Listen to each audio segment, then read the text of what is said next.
All right, I'd like to call to order the Whatcom County Council meeting for July 23rd, 2019. And would the clerk please call the roll? Barbara Brenner. Here. Rud Browne. Here. Barry Buchanan. Here. Tyler Bird. Here. Todd Donovan. Here. Carol Frazey. Here. Satpal Sidhu. Here. Would you all like to rise and join me in the flag salute? I pledge allegiance to the flag of the United States of America and to the republic for which it stands, one nation, under God, indivisible, with liberty and justice for all. Okay, a couple of announcements. First off, please turn off your cell phones, and if you'll be handing out paperwork to council members, please give one copy to the clerk for our office files. We have before we get started, we've got a slight amendment to the agenda. We were going to discuss AB 2019-358, which is a resolution forwarding Cascadia Law Group's recommendations for Cherry Point UGA Comprehensive Plan and Zoning Code amendments. We were going to discuss it and vote on it tonight. We did work on it at the committee session today. We did not reach the point where we're ready to forward it, and we will be discussing it. Next scheduled discussion is probably going to be at about 1 p.m.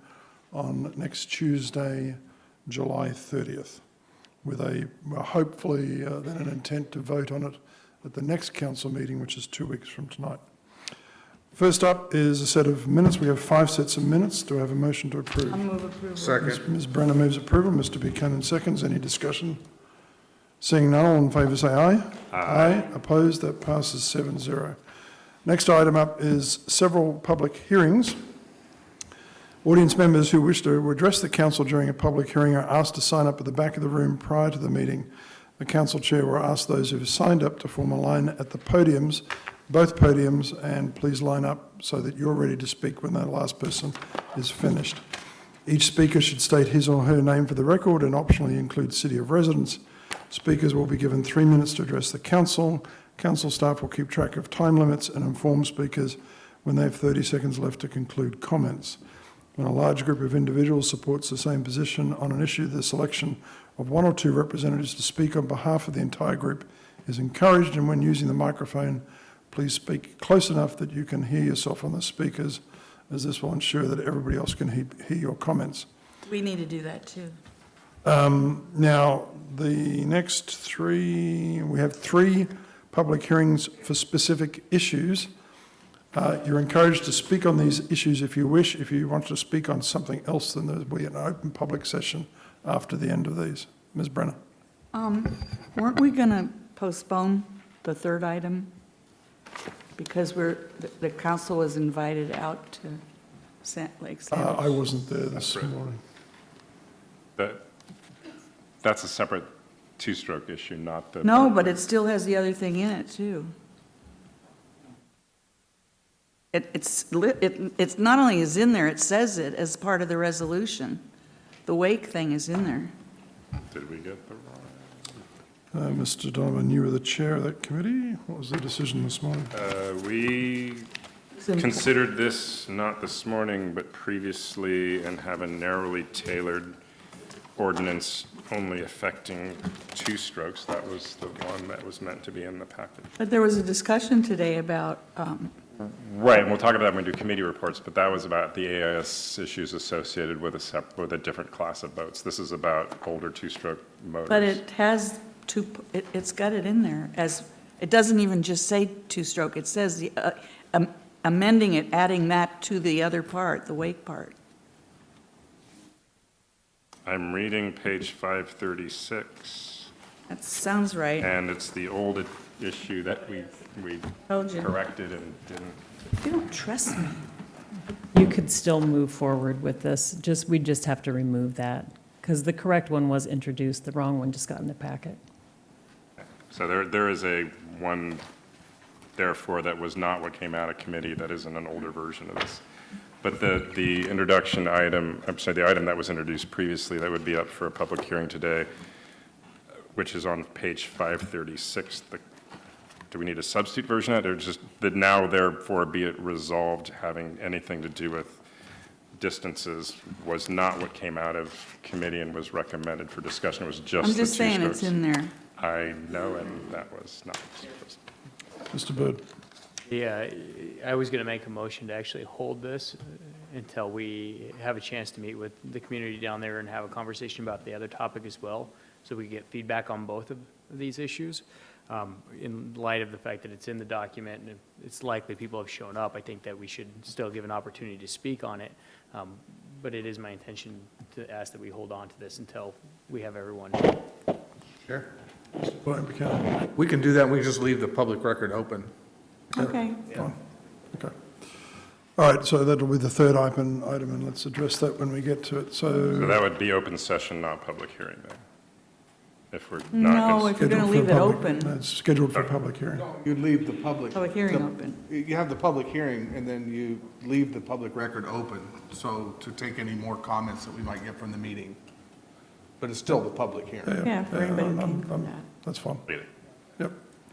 Okay, first up is an ordinance granting Northwest Water Association a franchise, the right, privilege, and authority thereunder to locate, set, erect, lay, construct, extend, support, attach, connect, maintain, repair, replace, enlarge, operate, and use facilities in, upon, over, under, along, across, and through the franchise area to allow for the provision of water services. I wonder if that's comprehensive enough. This is AB 2019-347.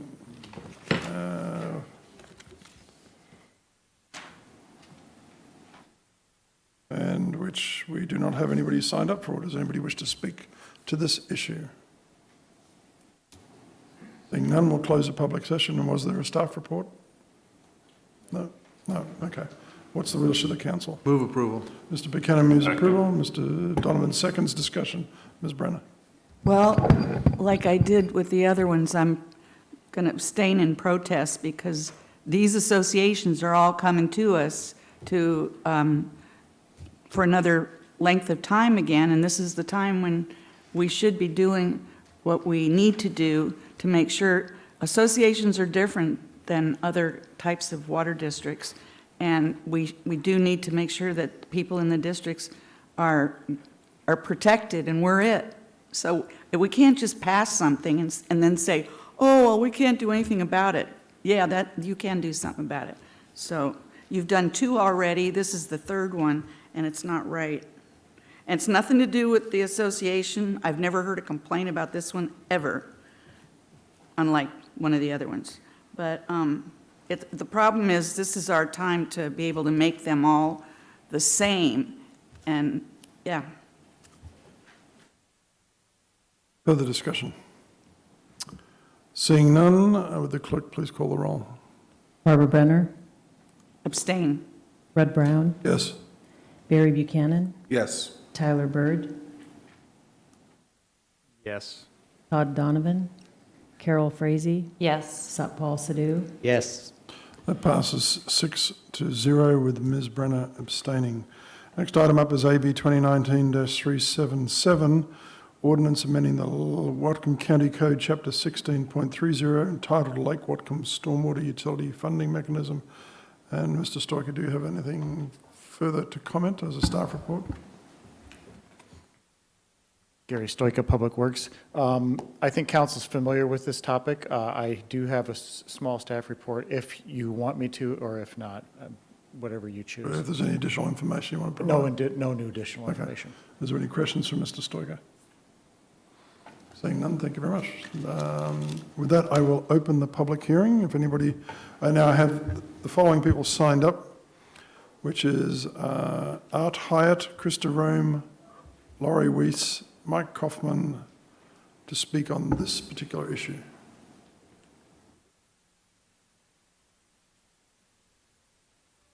My name's Art Hyatt. I live on North Shore Road in Bellingham.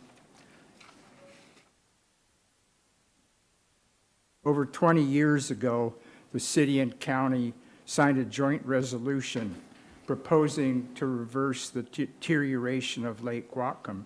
This has never happened. And on your watch, the degradation continues. Stormwater runoff isn't the problem, it's the symptom. The problem is government facilitation of development around the lake. You permit this to happen we can only guess, for the tax revenue. Instead of protecting the drinking water for 100,000 people, you facilitate its deterioration while protesting your complicity. You have the power under state law to remedy this situation. You have commodified Lake Whatcom. Instead of our reservoir, it's the county's cash cow. With John here as your agent, he's selling the lake, you're selling our future. Climate models show a 70% decrease in snowpack in the coming years.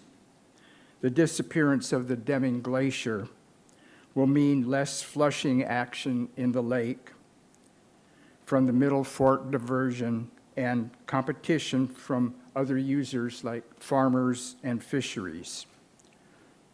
And now, as a solution, you propose to mimic the God-given systems that Mother Nature affords with concrete catch basins, electric pumps, and filtration systems. Technotheism and a bit of Salal cannot replace what you have allowed to be paved over. Local government is schizophrenic. The city has bought up hundreds of acres in the watershed to protect water quality while you both foster its deterioration. And now you want to trade your tax revenues for technological fixes. This is a lose-lose situation. If you're doing your job, you would be thinking about the future, not your pocketbook.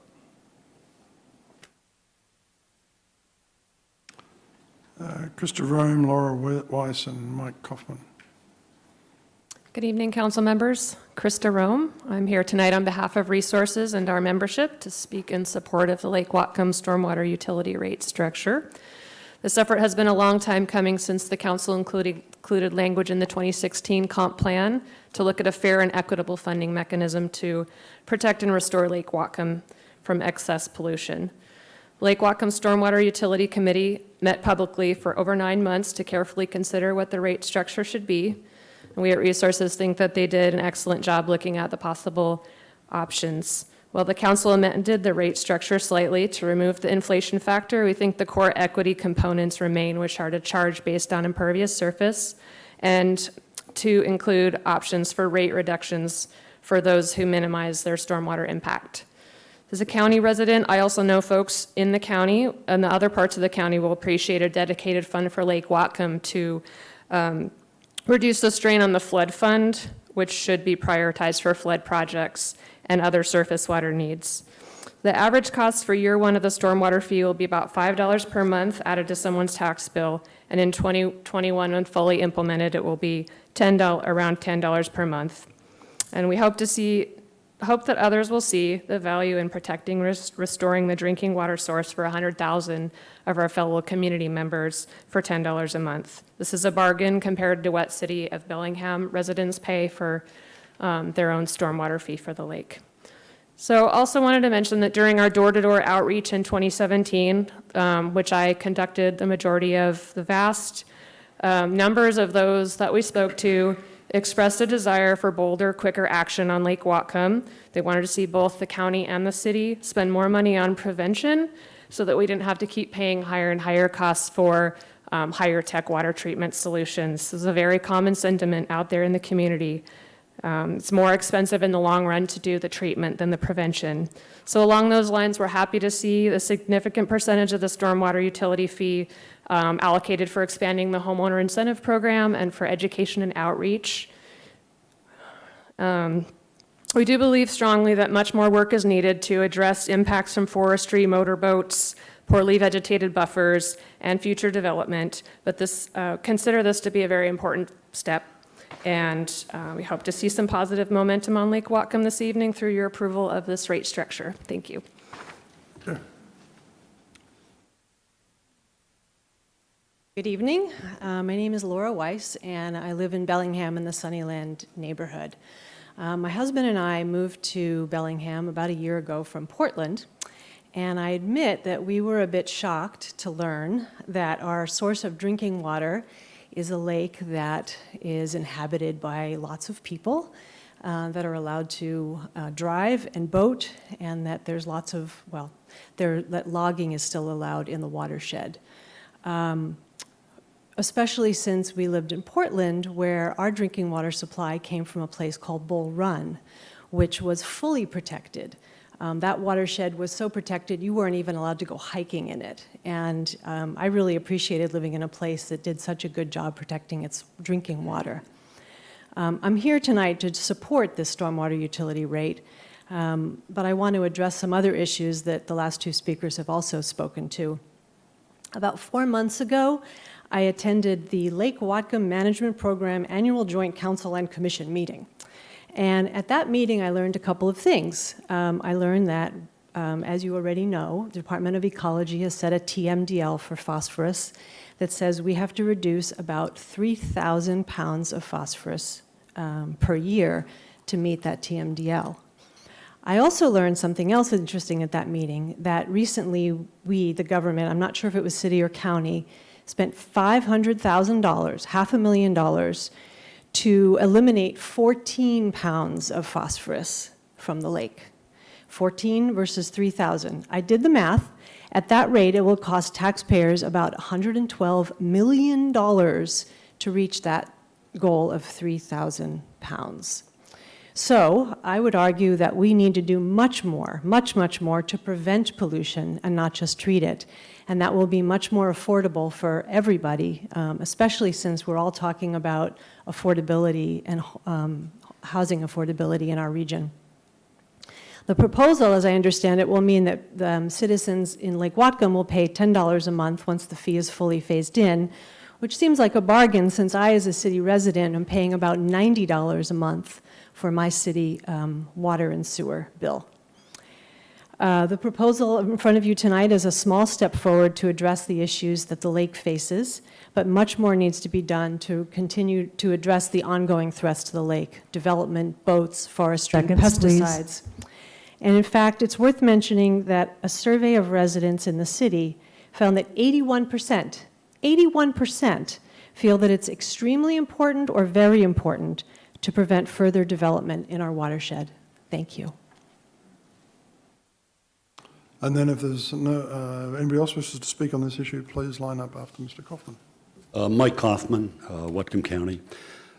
On this issue, I think about Councilmember Satpal's comments today during the annexation discussion. I get to drive 4 miles out of town down the Noon Road past the Johnson farm with cows and hay and go to my beautiful place, and Bellingham speaks of protecting my ambiance in my community. And I think about the workers at the British Petroleum Refinery making their $100,000 plus job a year, and I have a right to that job, and don't take that away from me. My lifestyle's built on this job. And I also had the thought a long time ago during the election period before Kelly Linville with the mayor there at a forum, and I have the right to drive up Alabama Hill and go into the nice ambiance of Lake Whatcom and come out over Britton Road and over towards Noon Road. My personal feeling is that anybody that wants to enter the watershed, we should have a toll booth. Pay the toll. If you live there, pay a fee. You get so many driving trips. If you go over, it's my brakes, it's my tires, it's my right to drive in there, and I have a right to pay a fee if I choose to go through the watershed and let that help pay for the stormwater runoff that's collecting from my vehicles. Thank you. I have Mr. Allisey, another gentleman. Anybody else wishes to speak to this issue, please line up. Patrick Allisey, 4825 Alderson Road, Birch Bay. I could go for 30 minutes, you know that, and hit everything on the water, but I'm going to just be short. The short thing says, yes, do it. You need to take care of stormwater. Yes, regardless of what some of you think, it's a fee. And yes, that fee should be based upon square foot of property owned. And listen, if it's a fee, go ahead and charge the federal government. They'll say, no, we can't pay it. You say, well, I'll tell you what, you need to be working on your runoff from your land and tell us what you're doing, and you can let them buy with that. So yes, we do need to do this. It took the Romans a while to learn it. I was waiting for the joke, Pat. If there's anybody else after this last speaker, then we will close the public session. I would like to speak about the Lake Whatcom situation with Please, the water runoff. Please state your name for the record. Beg your pardon? Please state your name for the record. My name is Bill Lafreniere. I'm a resident of Whatcom County. I'm not in the Lake Whatcom watershed, but I can remember from 40 years ago going swimming in Lake Whatcom, and they're even, you know, they had a dock out there, and they're talking about bringing the dock back in so people can swim. And, you know, I think that Lake Whatcom has traditionally been a part of the whole Bellingham and Whatcom County community, and people have used it for a variety of uses. There's some uses like, you know, watercraft and stuff, putting gasoline into the lake that we need to be concerned about. We got to slow back on that.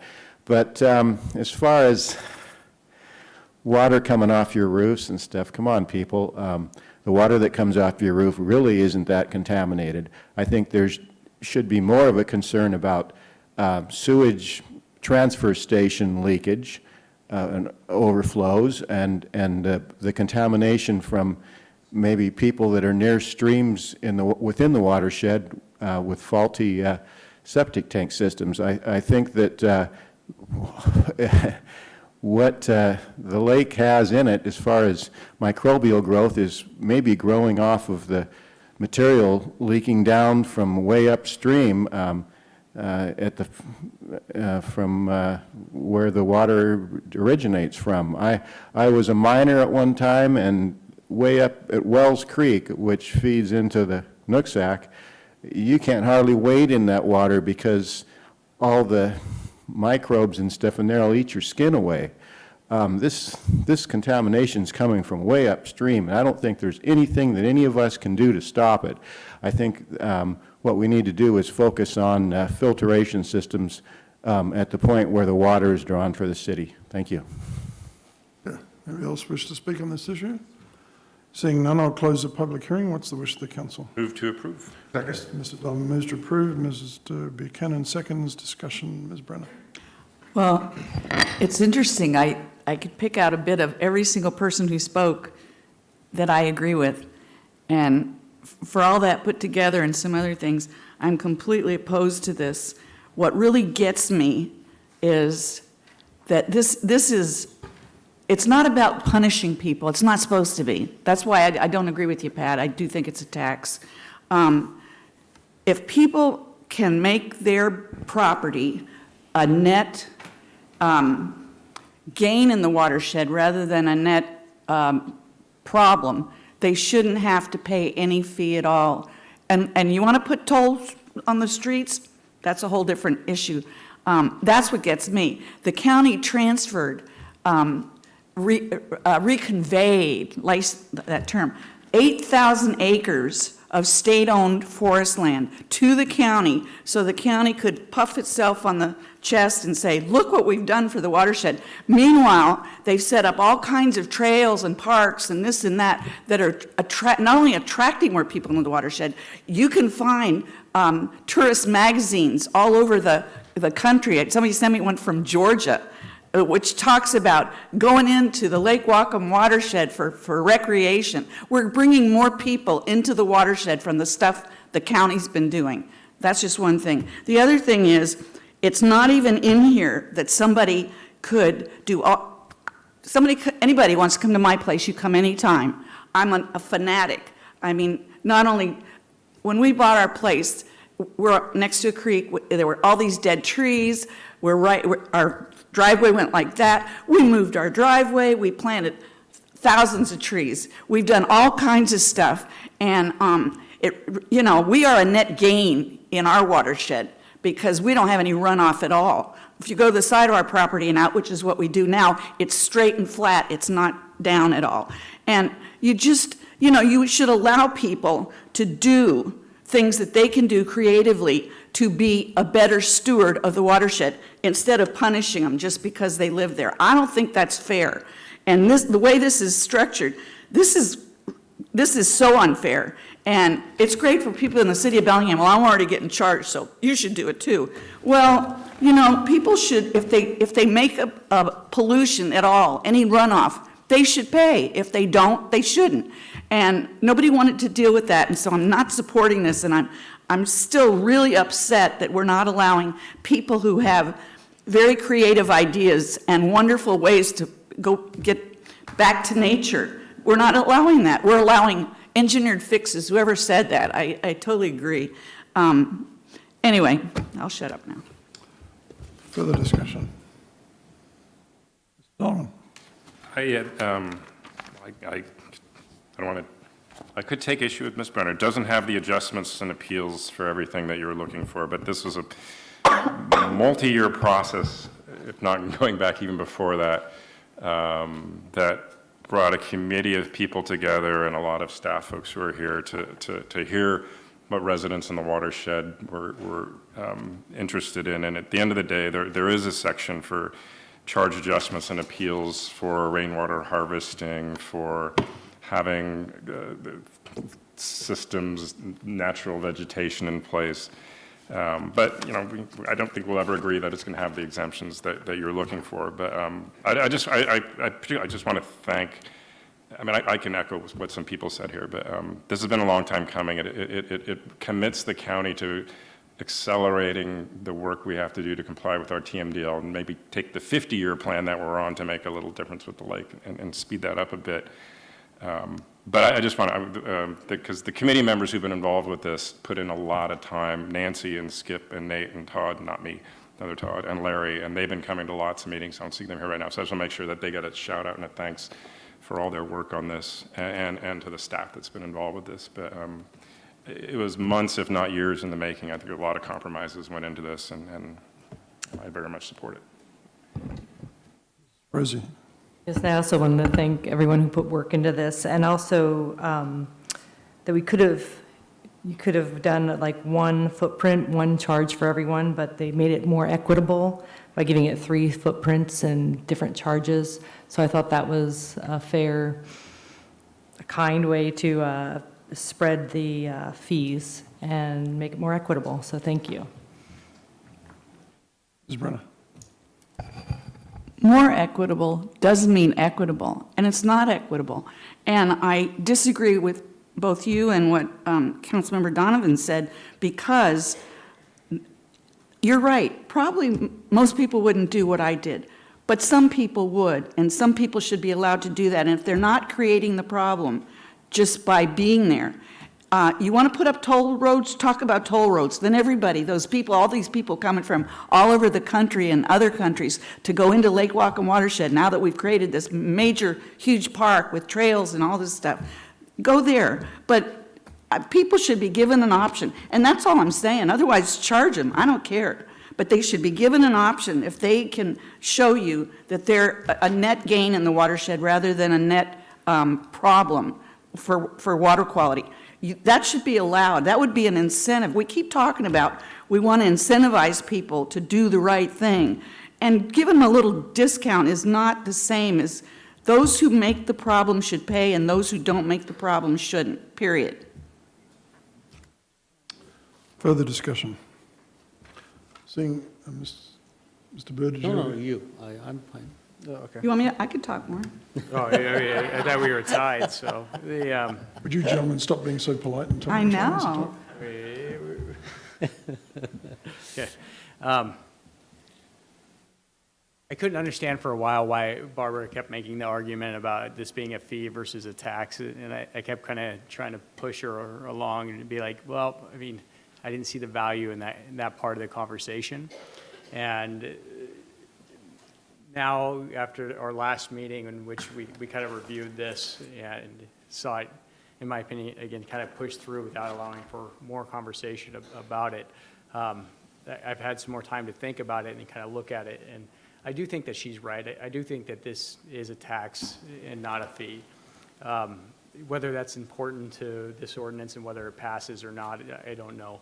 But for me, the difference really came down to the fact that we designed something that I 100% believe is designed to generate tax revenue. I think it's here to generate revenue and to not solve the problem. And I think that we had some opportunities to solve this problem, or at least do it in a way that we would have a better impact, but we chose to not take that route in turn for generating longer term and more income instead. And so when I look at that and I think about that, it really kind of broke down the difference, for me at least, between what that fee was and that tax is. Because a fee is if I'm going to pay something for something I'm doing, then that would be a fee. But if you're going to charge me, regardless of whether I'm doing it or not, then that's kind of a tax in my mind. And so there was no way to kind of get rid of that. There's this old adage, and it's many hands make light work. And I think about this program, and I think that we had an opportunity to really incentivize everyone that lives around the lake to kind of work on their properties in exchange for not having to participate in this program or in this tax. And at the end of the day, that's really one of the things that I'm referring to, is we chose to tax them regardless of allowing them to fix the problem themselves. And for me, that really is kind of where I'm looking at, as far as could we have affected this larger problem and had a bigger impact on it, and I think we could have. In addition to that, as I look at this and I think about kind of that statement about it being more equitable, I don't think that there's anything equitable really about this program. When I look at this program, $200,000 of the funding that we're going to raise is going to go into a program that's specifically designed in a way that many of the people who are paying this tax don't even have an opportunity to leverage the program. They can't participate in it at all. And even if they live in an area around the lake where they could participate in it, the program in itself is designed in a way that if you're a lower or middle class individual, you can't afford to participate in the program. And so you're excluded just by where you stand with your income level and your savings level, because you're required to put so much money up that you get reimbursed for. We could have taken that $200,000, in my opinion, and designed the program in a way that it was a zero interest loan program, and that everyone could have participated, regardless of where they were around the lake, help them have a beneficial impact on the ultimate problem that we're having, and then had something that was sustainable and scalable in the long run, where instead of having to re-tax $200,000 that we gave away and we'll never get back, that money could have been paid back to us over time, and we could have been reissuing that to new individuals that wanted to participate. And instead of looking at those type of things and looking at those programs, really we looked at, hey, what's here in front of us? What's the easiest route to go forward? And how can we get this done as fast as possible and generate the most amount of money as possible? This is my opinion. It's all public record at this point, and you can go back and make your judgment for yourself. There's two other things that are related but unrelated a little bit. Someone had said something about their water utility bill, how much they pay in water utilities compared to what this fee is. And I would let you know that, the City of Bellingham was in here earlier today letting us know that the utilities for water within the City of Bellingham are roughly 30% less than what they are in the county. And so those people that are in the county and paying that water bill, that would translate to roughly a 40 to 42% increase in what your bill is, because they're not on the water plan from the city and the cost that is incurred. And so if they're paying that, if you're paying that through your water bill, they're also paying that through theirs. The other thing, I've tried to be very say things in a way that I don't offend people often, minus these guys up here and gals. Not like me. But I want to address something else that was said tonight in blaming the council and putting this on us. I don't think that's fair by any means, and I don't think it's fair coming from someone that lives on the lake. If you live on North Shore, you live on the lake. And if you're saying that housing and development is the problem here, then owning a house on the lake is ultimately the real issue. And to own a house on the lake and point the finger at the council and blame us for these decisions, I don't think is appropriate. And so I would ask you to reconsider that and to really consider what your impact might be as well before you judge us for what we're making a decision on today. I'll leave it at that. Thank you. Mr. Sidhu, did you have your hand up? Mr. Donovan? It's funny that Mr. Byrd would say not offending people. I excluded you guys. Okay, but because, no, seriously, you often do, because there's something you disagree with or that you're in the minority, and then you challenge the process, and you said, quote, this was pushed through, quote, this was done as fast as possible just to raise taxes or whatever. So it's a little bit of reference here. This has been something that's been discussed on this council, we were talking at least 10 years in terms of the idea of having a stormwater district. The district was set up by this council on December 5th, 2017, which meant we spent months before that getting to the point where we could set up the boundaries of the district with the idea of going forward with a long public process to talk about what this fee would be, which we did for, what, about a year in terms of public hearings, committee meetings, public committee meetings. You could have come to those. You can sit here and give a speech about the HIP program, or you could write some legislation. We could have a discussion about the HIP program. But the motion is about this thing that a lot of work has gone into. So to say, yes, it was pushed through, and that it was done as fast as possible. So I guess we could take 40 years to get something like this done. So yes, that is offensive, and you keep doing that, dude. It's just, if you disagree on principle, that's great, but to challenge the process and say it was pushed through and done as fast as possible to raise taxes, yeah, that's offensive. Just before we have any further debate, I'd just like to caution council members not to make the comments personal. I'm just saying, I'm quoting him. I'm just asking, okay? Ms. Brenner. Well, I want to just do a shout out to Art Hyatt. I know for a fact, because I've known him forever, he walks as lightly or lighter on the earth than I do. So I don't know, I'm sure he is a net gain for the watershed, whatever he's doing on his property. That I will say. And I just have to say just this little teeny bit that I've been bringing this up over and over and over again, not just on the Lake Whatcom watershed. I brought it up with the Birch Bay watershed when they did BB Warm.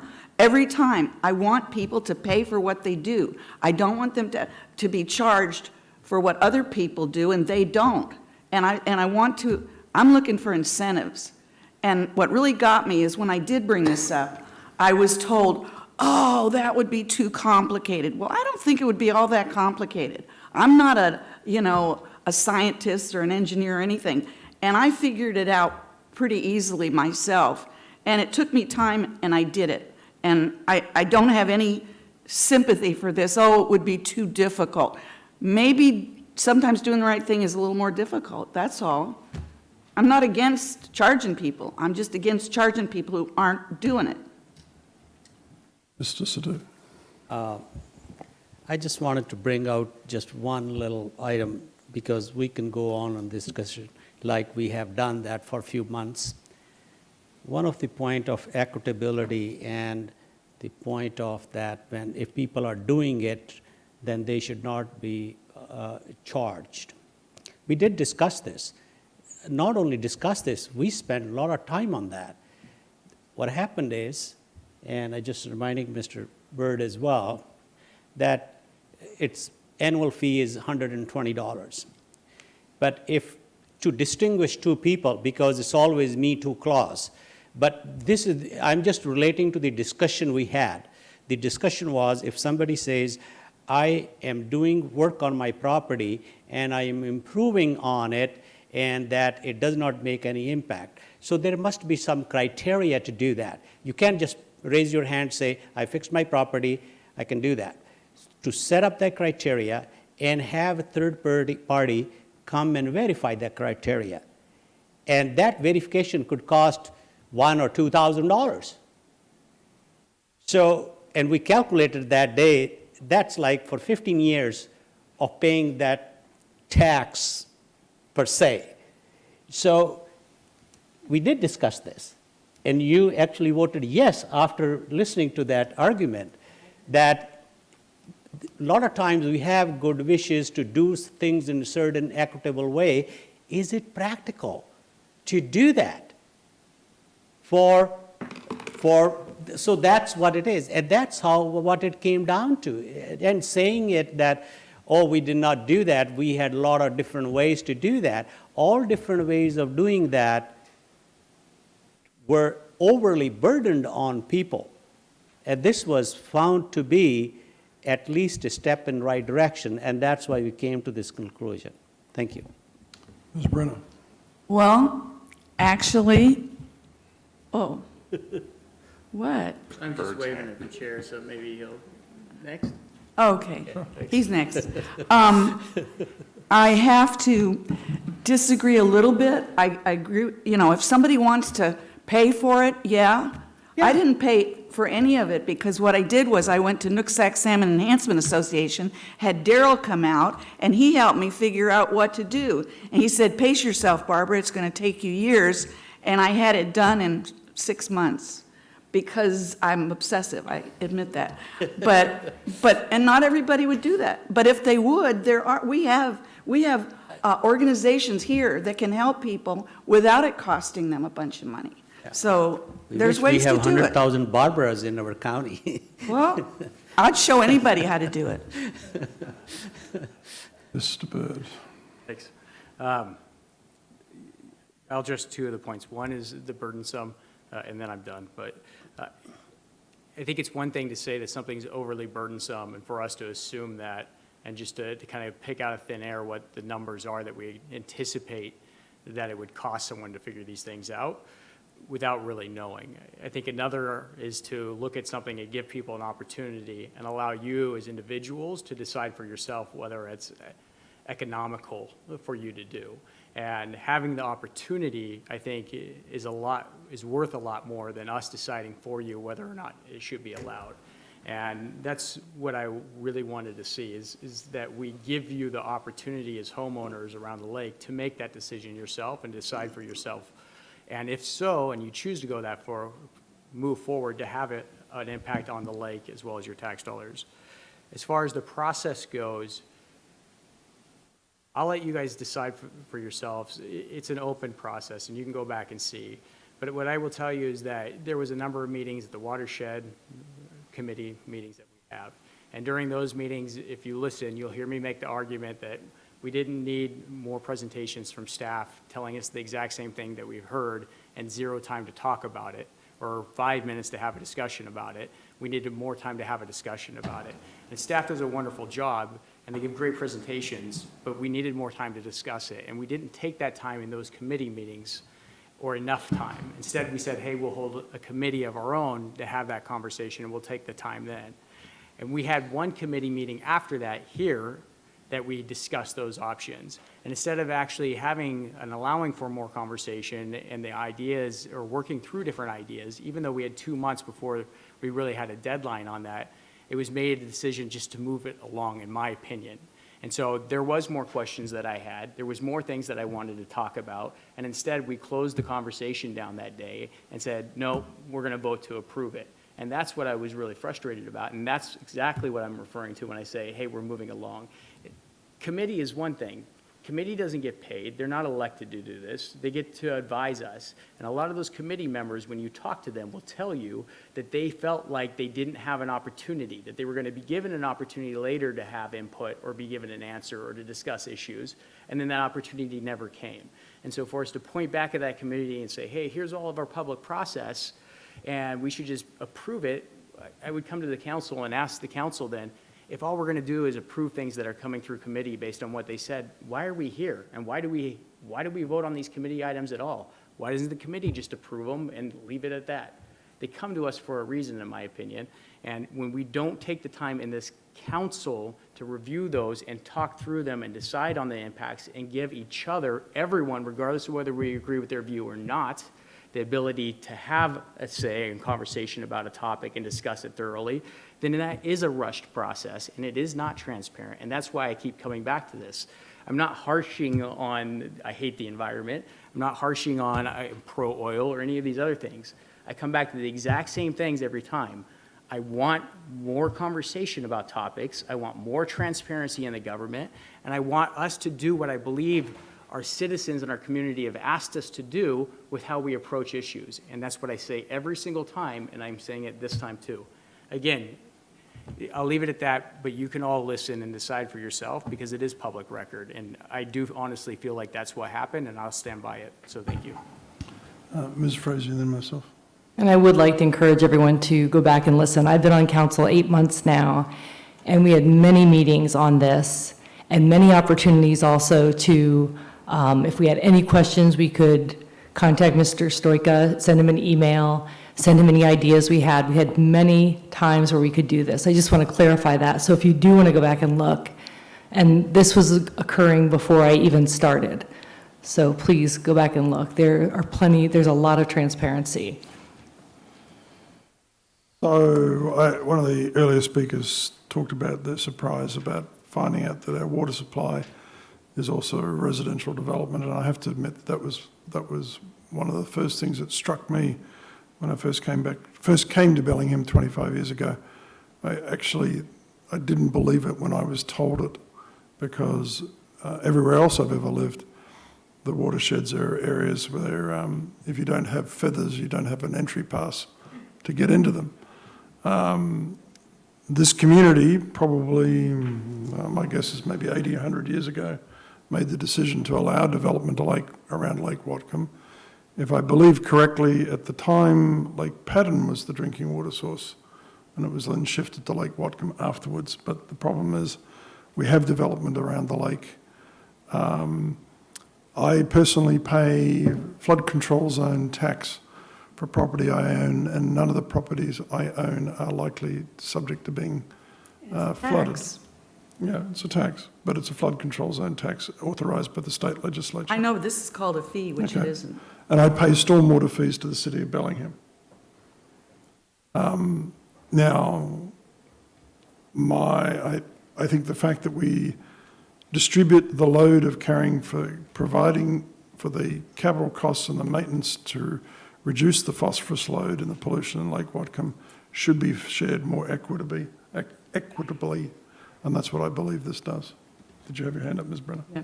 Well, again, I don't think it's equitable. Nancy, you mentioned, Councilman Donovan, you mentioned Nancy, and I'm surprised she's not here either. She was the one minority opinion, but and I don't know if she's been copying you guys, but she's copied me on all the back and forth with staff, and she's amazing. And she put it in perfect terminology how this isn't equitable, how the rates are being charged. It's not equitable for the phosphorus produced. So even if you want to just do it that way, did anybody else, was anybody else copied besides me on? At those transparent meetings that I went to for months and No, months no, and this months was that I back did and not forth see late. Mr. Byrd at, yes, she was there at those. And No, I'm not talking about, she has been doing a back and forth email. We have all been getting them. Okay, you've And all been getting She's it. testified Okay. in front of us at the Surface Water Committee and here. No, this is lately, this week. I mean, it's been pretty interesting. I learned stuff I didn't know. So I don't know why she's not here. Further discussion? Seeing none, would the clerk please call the roll? Rud Browne, Yes. Barry Buchanan, Yes. Tyler Byrd, Todd Donovan, Yes. Carol Frazey, Yes. Satpal Sidhu, Yes. Barbara Brenner, No. That passes 5-2 with Brenner and Byrd opposed. Next item up is the before-mentioned public hearing for which we will not be having a vote on, but we will open a public hearing and allow testimony, and then we will allow the public hearing to be extended. Is there a staff report? And this is AB 2019-383, Ordinance Amending Whatcom County Code, Chapter 1132, Boating and Swimming, Special Restrictions Related to Two-Stroke Engine-Powered Watercraft. There is no staff report. Okay, with that, we will open the public hearing. Does anybody wish to testify on this issue? If so, please come forward. Oh, and sorry, before I do that, I do have some sign-ins. David Manroe, Eric McHenry, Gary Baker, James Wilson, and Becky O'Brien Wilson, I think that is. Good evening.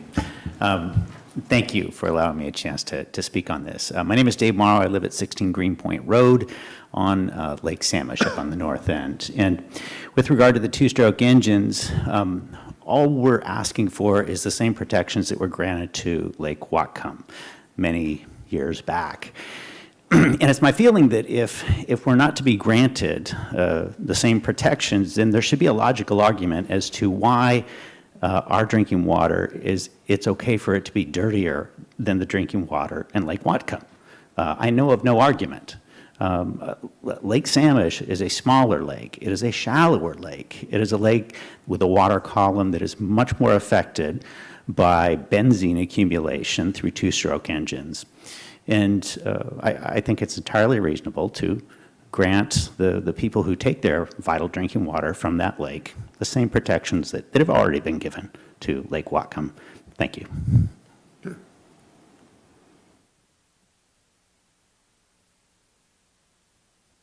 Yeah, good evening. I'm Gary Baker. I live on East Lake Samish Drive on Lake Samish for, I think it's 43 years. And I've watched the transition on the lake go from where a lot of people had outboards. And frankly, there's not very many old two-stroke outboards left. However, if there's some evidence that it is causing severe or any pollution to speak of, I would be in favor of disallowing them.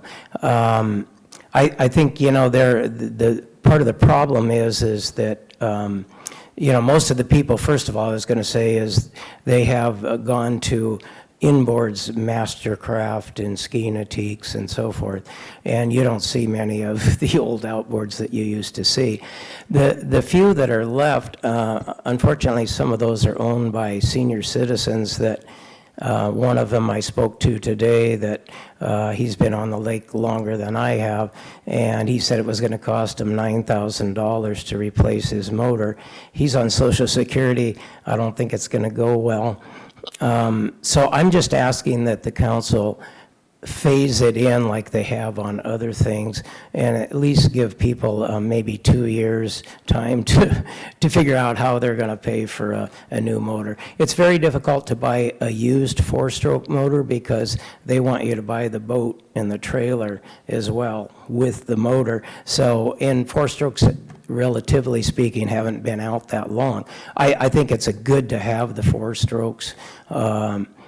You know, I'm glad they worked on that technology so that people can buy something cheaper than a $110,000 Mastercraft. Anyway, I just urge you to give a little more time for some, at least maybe have a senior exemption to give people over 65 longer. I don't know, whatever, but I think they need more time to be able to not end their, maybe pulling their grandkids tubing is probably about all they do with it. But anyway, I'd urge you to give them more time. Thank you.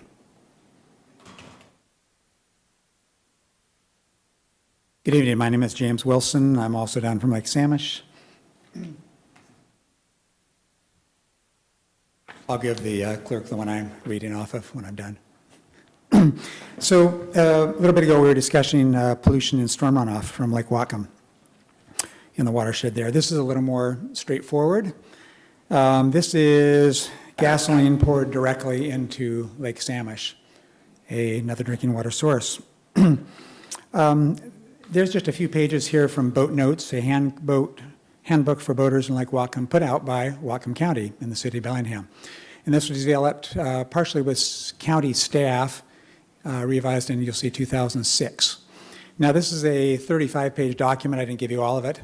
It has references in the back. It's composed from over 350 pages of reference material, all of which I've read. And I just wanted to highlight a couple of small pieces here, which you see I've done in there for you. I think on the third page under new boating restrictions, Whatcom County enacted ordinances to restrict the use of two-stroke carbureted engines in 2009 for Lake Whatcom. Bellingham did it years before that. On that page, you'll see a reference that for every 10 gallons of fuel used in a conventional, meaning at this time older, two-stroke, 2.5 to 3 gallons go directly into the water. The fuel goes straight through them unburned. It's the way they're built. It can't be changed. Here, you'll see also on that page, conventional from the EPA, conventional two-stroke engines discharge 20 to 30% of their fuel unburned into the environment. If you read the 350 pages in the back, you'll find that newer motors and four-stroke engines are now about 10 times as efficient as these older two-strokes. A gentleman a few weeks ago here said he went around the lake and counted the older two-strokes. And he said, well, there were only 15 that he could see. And let's assume there's only 15, but I think there may be more. A not very large motor using 2 gallons an hour for 40 hours a year, which isn't very much, would dump 20 to 24 gallons of fuel directly into the lake every year. If that's 15 boats, that's 300 to 360 gallons of gasoline into the drinking water 30 every seconds, year. please. So you can influence at least 300 to 360 gallons of gasoline into the lake with this vote. You gave this basic protection to Lake Whatcom from the same group in 2009. I really can't think of why you wouldn't give it to Lake Samish now. Okay. And then after, if there's anybody else who wishes to speak on this issue, please line up. My name's Eric McHenry. I'm a resident of Lake Samish. I don't think there's any doubt that two-stroke or older two-stroke motors are more offensive than the newer two-stroke motors or the four-cycle engines that are out there today. I would only ask that there is a phase-in period for the people that do have them, because usually they are the older people or the younger kids that are going out on the boats and fishing and stuff. And I don't really feel that there's a whole lot of them. I feel that there's going to be natural attrition of them. There already has been. I do believe that a lot of the fuel itself does evaporate as well, not to go directly into the water drinking source. I know of a lot of people on the lake that don't even have filtering systems on the lake that have been that way for many, many years, and they're all living to talk about it, as well as are proud to talk about it. All I would ask is that it does get phased in, and maybe till the end of next season before it is mandated, today. Just give it some thought. That's all that I ask. Thanks. Hello, Sorry, if there's nobody else after this next speaker, then we'll close the public session. My name's Paul Josens. I live on Lake Samish as well, and I think there's no doubt that two-stroke motors are more adept to pollution. But that being said, gasoline does evaporate, so it's not like it's going into our drinking water. It's actually evaporating. Two-stroke motors are a dying breed, and I don't know if any of the council members, from the comments that have been said in the past, I don't feel the council members know the difference between a two-stroke and a four-stroke. I know Councilmember Sidhu. I'm an engineer, so I do. Okay, because last time you said, two-stroke, four-stroke. I'm not a boater. I said I'm not a boater. Okay. That I'm not a boater recreational person, but I've studied two-stroke, four-stroke for 40 years. Because you mentioned last time you said two-stroke, four-stroke, six-stroke, and I kind of laughed, like, what's a six-stroke motor? Carburetor versus fuel injection. But anyways, they are a dying breed, but I think it'd be advantageous to extend it at least through another season so we can have an education period, so we can have some time as lake members. We have an association. We're very close to the sheriff. Have some handouts, say, you know what, this is what's coming up, because we're already halfway through the summer now. Whereas if we had another season, we could give flyers out, we can announce it at the launch and say, guess what, time to upgrade your engine. Because I don't want to just cut it off. I know you guys said it at November 1, I think is what it's set at now, and being halfway through the season now, and honestly speaking, I've got no skin in the game here because all my stuff is four-stroke. But for those who have two-stroke motors, I think it'd be really nice for us to have some time to educate them and say, this is what's coming up. You need to upgrade your engine. Just out of courteous to my fellow citizens, because honestly, 99% of two-stroke owners, do they know what's going on right now? I'm going to say no. And so I'd like that opportunity, and I'll even spearhead it, to make sure that we inform them that they are being banned and they're going to need to upgrade their engines. Thank you.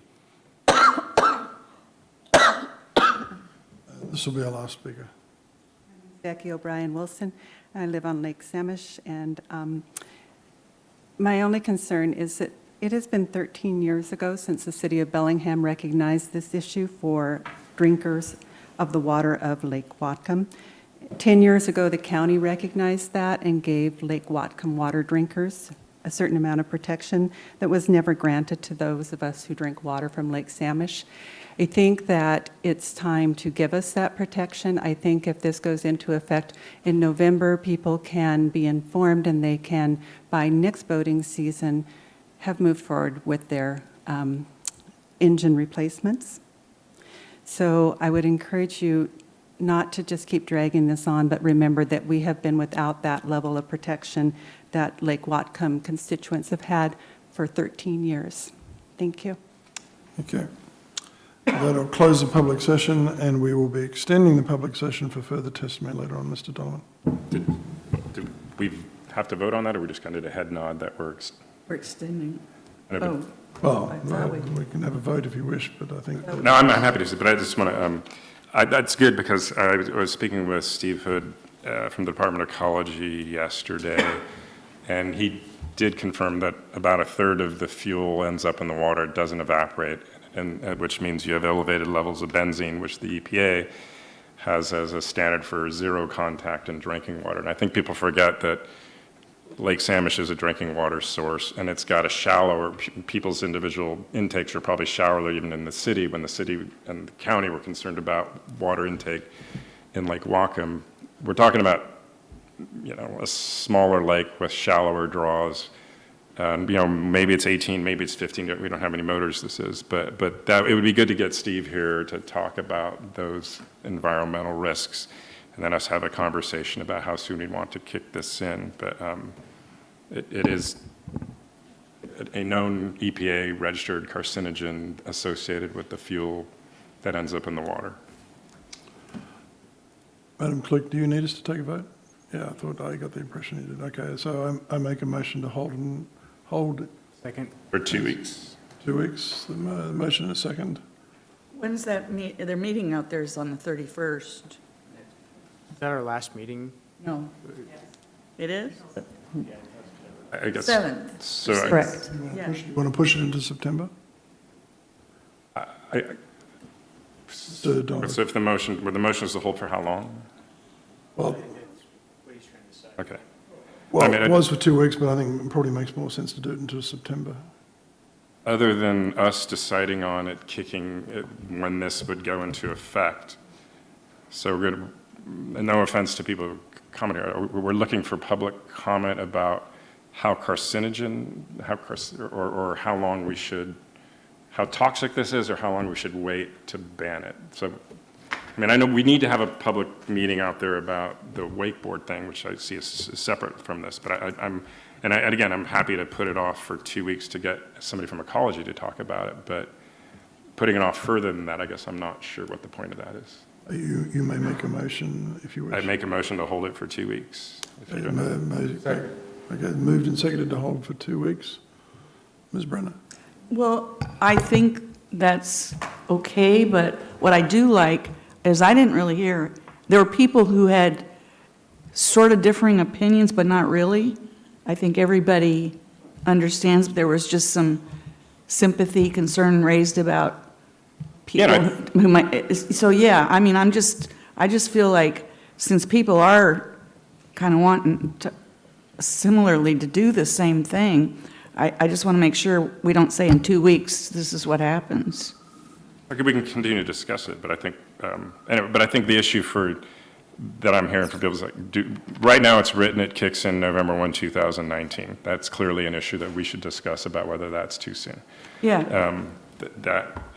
But I don't know how much longer we want to wait to talk about that. And just to say for folks who are out there, we did talk this morning, Councilmember Byrd and Councilmember Buchanan, about having the Natural Resources Committee meet out at Lake Samish for a public meeting of the committee to get feedback from folks out there about the wakeboard issue. But I'm kind of thinking this internally, the committee could figure out how many years do we want to wait until we.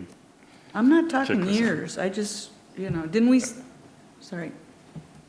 say something about at the end of the season on some of this stuff? We didn't, I don't know if we ever finalized that, but we talked about. Right, and there's a good discussion we can do, like at the end of the season, or the education campaign might take longer than just a year. It's November 2020 or November Right now, it's November 20th, but I think we can have that conversation here. Separate, there's a separate issue more immediately that we want to have some public input out at Samish. So clarity on the resources meeting, you might do that, but that's not what I was referring to earlier.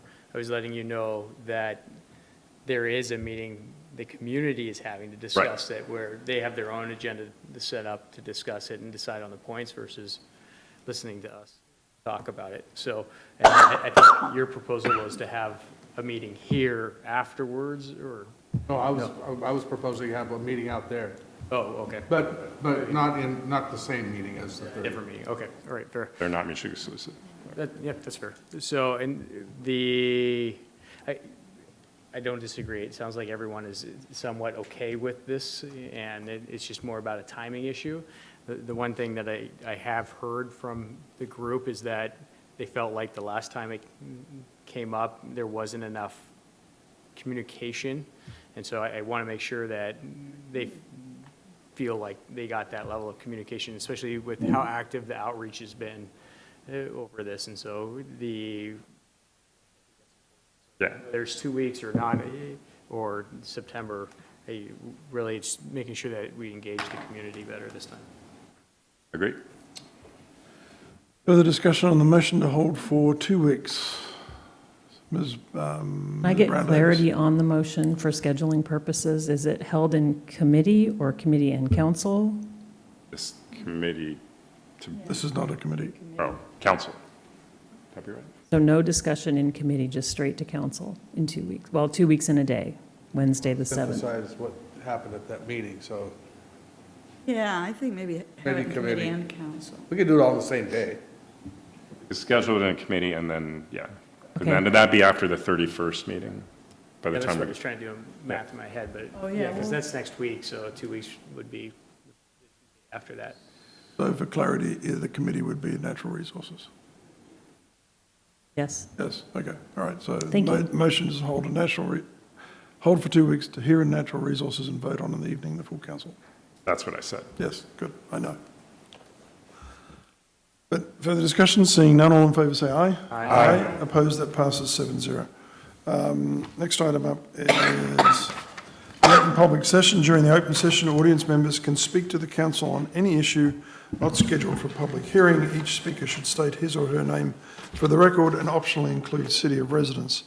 Speakers will be given 3 minutes to address the council. Council staff will keep track of time limits and inform speakers when they have 30 seconds left to conclude comments. Now, I just want to remind people, please line up at both podiums. Don't wait for the last person to finish speaking before you start speaking. Sorry, don't wait for the last person to start speaking before you move up to the podium. That will make the session go much faster. So if the first two people could move up to the podiums, please. Yeah, thank you.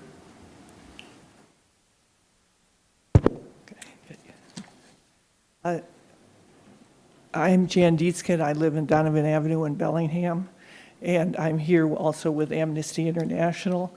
And we would like to, again, to ask you to consider a resolution and think about what's written on the base of the Statue of Liberty. Give me your tired, your poor, your huddled masses yearning to breathe free, and think about continuing that sentiment. And contrary to federal policies that have needlessly and heartlessly sought to vilify people seeking safety, we've seen people around the country take concrete actions to show that refugees are welcome in their community. And that was from Amnesty who was saying that, and that's what we're asking the Whatcom City Council to do, to let the world know in as simplest form as possible that we care about helping others. We want our leaders to support the laws that help refugee families who have nowhere else to turn by welcoming them as neighbors.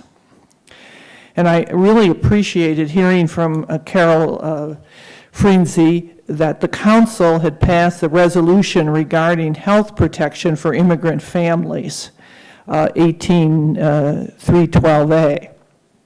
and also sent a letter of support from the council to the Department of Homeland Security in response to the federal government's comment period to support continuation of providing health benefits to everyone regardless of legal immigration status.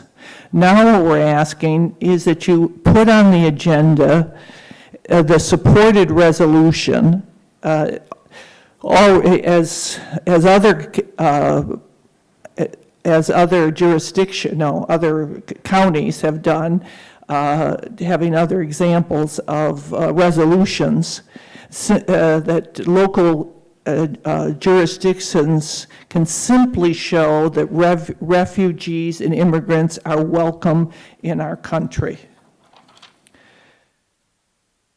When intimidated by the state of the world, some build a taller wall, we build a longer table.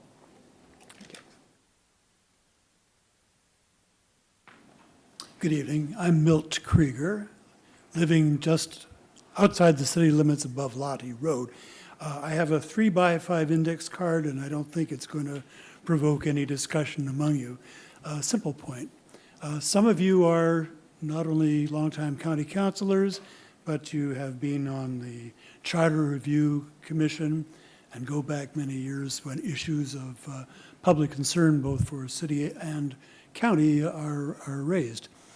I think there are issues that convince you that a yes vote is a simple one, issues where a no vote is a simple one.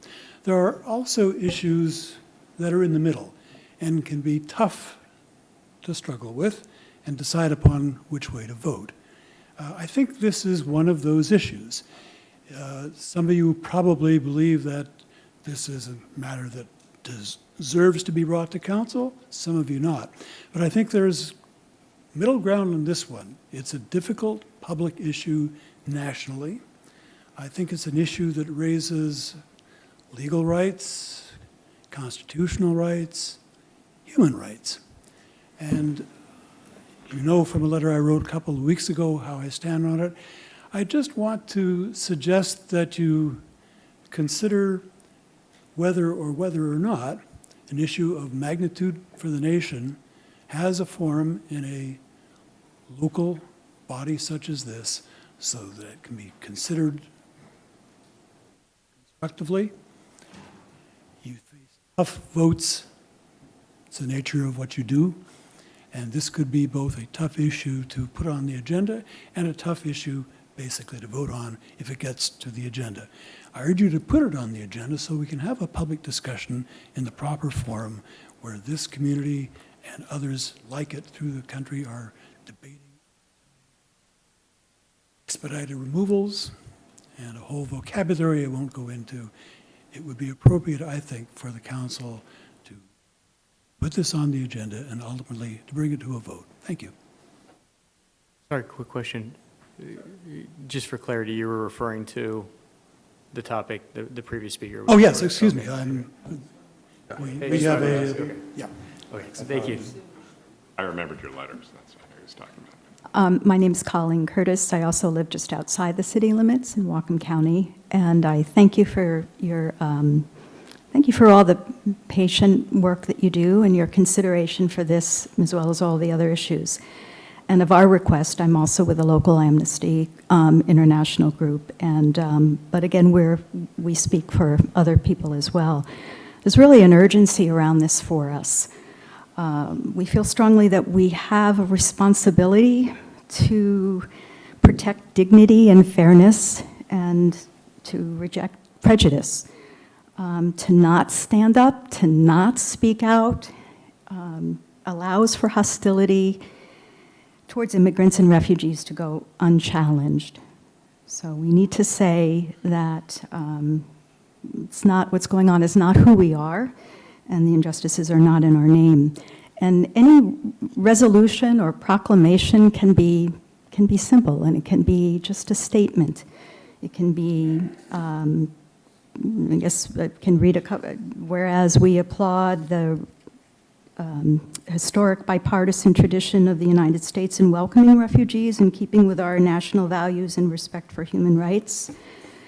Resolved, Whatcom County Council declares its support for the resettlement of refugees no matter their religion, race, nationality, or country of origin in Whatcom County, and calls upon other Washington communities to join them in supporting a stronger national effort to resettle the most vulnerable refugees.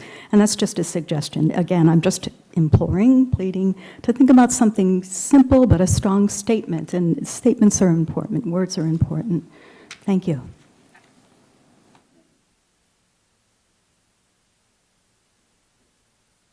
Kathy Sable, private well owner, and I participate in the private well owner caucus. Thank you to the Natural Resources Committee motion to have the council give content comments on the Wyra One Watershed Management Board 5-year plan to county executive for the Wyra One Management Board consideration. Council may wish to give the comments to the Wyra One Watershed Management team instead for discussion as they meet monthly and give recommendations to the board. There is an August 1 meeting and most likely a meeting prior to the board's September 25th meeting. Gary Strucka had said when asked earlier this morning that Henry replied, the planning unit had not given him anything negative on the current draft 5-year plan. That statement needs clarification. Perhaps the confusion has something to do with our process. We all want to get something done and done now, and that's everybody I've talked to. But process is also important, as we found out with 6091. This is so you understand where this is about. The last approved version of the Wyra One Watershed Management Board 5-year plan for the 2018 to 2023 time period was approved August 2018. That version, which is the one the board should be using in all planning of strategies until a revision is approved by them, most likely in September, it's not being followed. In the August 2018 5-year plan version, the planning unit is to be incorporated input from, and I'm quoting, coordinated with again another strategy, in conjunction with, input and feedback for overview, and that's strategy 1, 3, 4, 6, and 7 respectively. That has not occurred. So the board is not following their own 5-year plan, as they approved August 2018 in their relationship with the planning unit. Board did not provide the planning unit with the revised 5-year plan that incorporates requested planning unit changes prior to the Wyra One team recommending approval to the board this month. The draft 5-year plan continues to have removed the planning unit from incorporating input, coordinating with an input and feedback role. The revisions by the team in the 5-year plan puts the planning unit in the same bucket as the general public and advisory committees, where they will just, if they feel like it, and I'm not quoting at this point, incorporate any of the language from the public or advisory committees when and where they feel it is appropriate. So far, I think that's 0, because there has been no public comments. Time. Ask for Wyra, there is more about this, then I think you need to understand it. If you want, I can give you a handout. And also for your information, that letter did go to the county that you asked about today. And ask Gary Stroker how come it didn't get to council. Thank you. Thank you. Mike Kaufman. I'm speaking on the afternoon session with the Cherry Point language that went on. I believe I was working from the right document when I did my research this morning, and it had the lines numbered on the left side. And under line 82, it spoke about a right to a healthful environment. Line 84, enhance renewable resources and maximum recycling. Line 127, minimum air impacts. I believe that's expressing what you are trying to accomplish with what you're doing. So if that's what we're trying to accomplish with this language, I would propose that there be an ongoing commission. We could call it intervener status, which is evoked when a NEPA review, I believe, through the feds is involved. And we could park it in the PUD as an ongoing way, as you say, Councilman Byrd, to have a continuing dialogue and discussion. In the things that I've learned on my messages or notes as it went along, we were talking about the planning man was talking about, you know, the types of permits, and he used the term, as I understand it, which is kind of scary to me. He'd like to see the language be bright, easy interpretation. We went along and talked about an annual percentage increase, allow them to do it. I find that very scary in the fact that could they bank that annual increase without doing it? And then, hey, we'll sell the refinery and we've got 20% increased capacity without permits needed. I don't think that that's what you're trying to do in that language. Councilman Brenner used the term, and I don't have a context for it, remove it all. I rewrote it and said review it all. So that, and we heard the terms, you know, SEPA, NEPA, EIS, DNS, MPP, CUP. Quasi-judicial was used during the coal issue that went on. You couldn't speak to the public because you were in this capacity. Legal counsel used the term who has standing. Different permits is who has standing. Open it up. Discuss everything that goes on at Cherry Point. Good, bad, indifferent. I told you the story about how they were going to do the cogeneration plant up there. A good thing. No, they pulled it away from us. Do they want to install new technology that would allow them to use less energy and less environmental impact, but they could get 5% more output? That's my point. Give us something on a continuous basis. Thank you. I'm Molly Crocker. I'm speaking as a representative of the private well owners and also as someone who believes in the power of humans to make the earth a welcome habitat for all of its inhabitants. And I would love to see us be able to welcome refugees and immigrants, but we don't have housing. There is the legislation about watershed management planning, and then there's how we implement it. We've got a lot of groups that are involved in this. That includes the Watershed Management Board, the Planning Unit, the PUD, Puget Sound Partnership, the Department of Ecology. All of them there's a tug of war going on.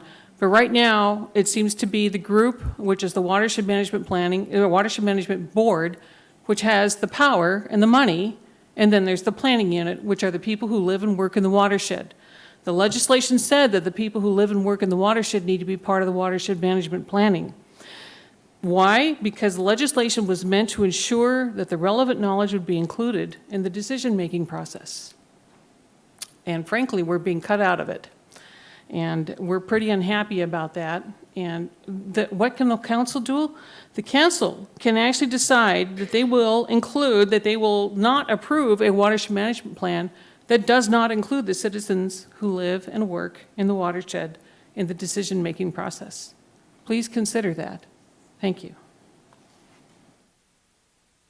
Good evening. Thank you, Council. My name is Tiffany Huff, and I am with Laborers Local 292. While we strongly disagree with your proposed changes for Cherry Point, we however appreciate that at today's committee of the whole meeting, you did not rush through vetting your changes and are taking the time to be transparent. It also appears that you are struggling with the technical nature of some of your proposed changes. It seems that you should be working more closely with Cherry Point companies. Thank you. Good evening. Bob Gay, I'm business representative for IBEW Local 191, and I live out in the suburbs of Deming. And I came here prepared to speak against, obviously, sending the amendments to the Planning Commission, but obviously that's not happening right now.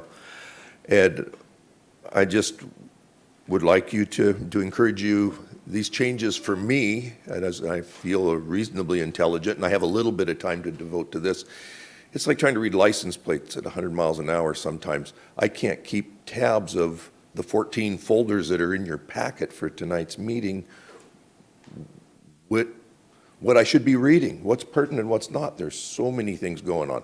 So I would just ask that you take your time, keep industry involved, keep communications open, and get it right. I mean, nobody wins if the changes that are proposed, the unintended consequences are worse than what you think you're saving us all from. So please, like I said, you got to take your time. The opportunity is there to do some good. There's no downside for these refineries being the last facilities running on the West Coast. They're good, they're clean facilities, they provide work for our members. Thank you. Trevor Smith. I live at 705 North State Street, Bellingham, Washington. I'm here to talk about the comp plan changes. Stuff was going to be sent to the Planning Commission. As everybody had noted, obviously those didn't go through. We do appreciate you guys taking the time, making this process as transparent as possible, and we fully support that.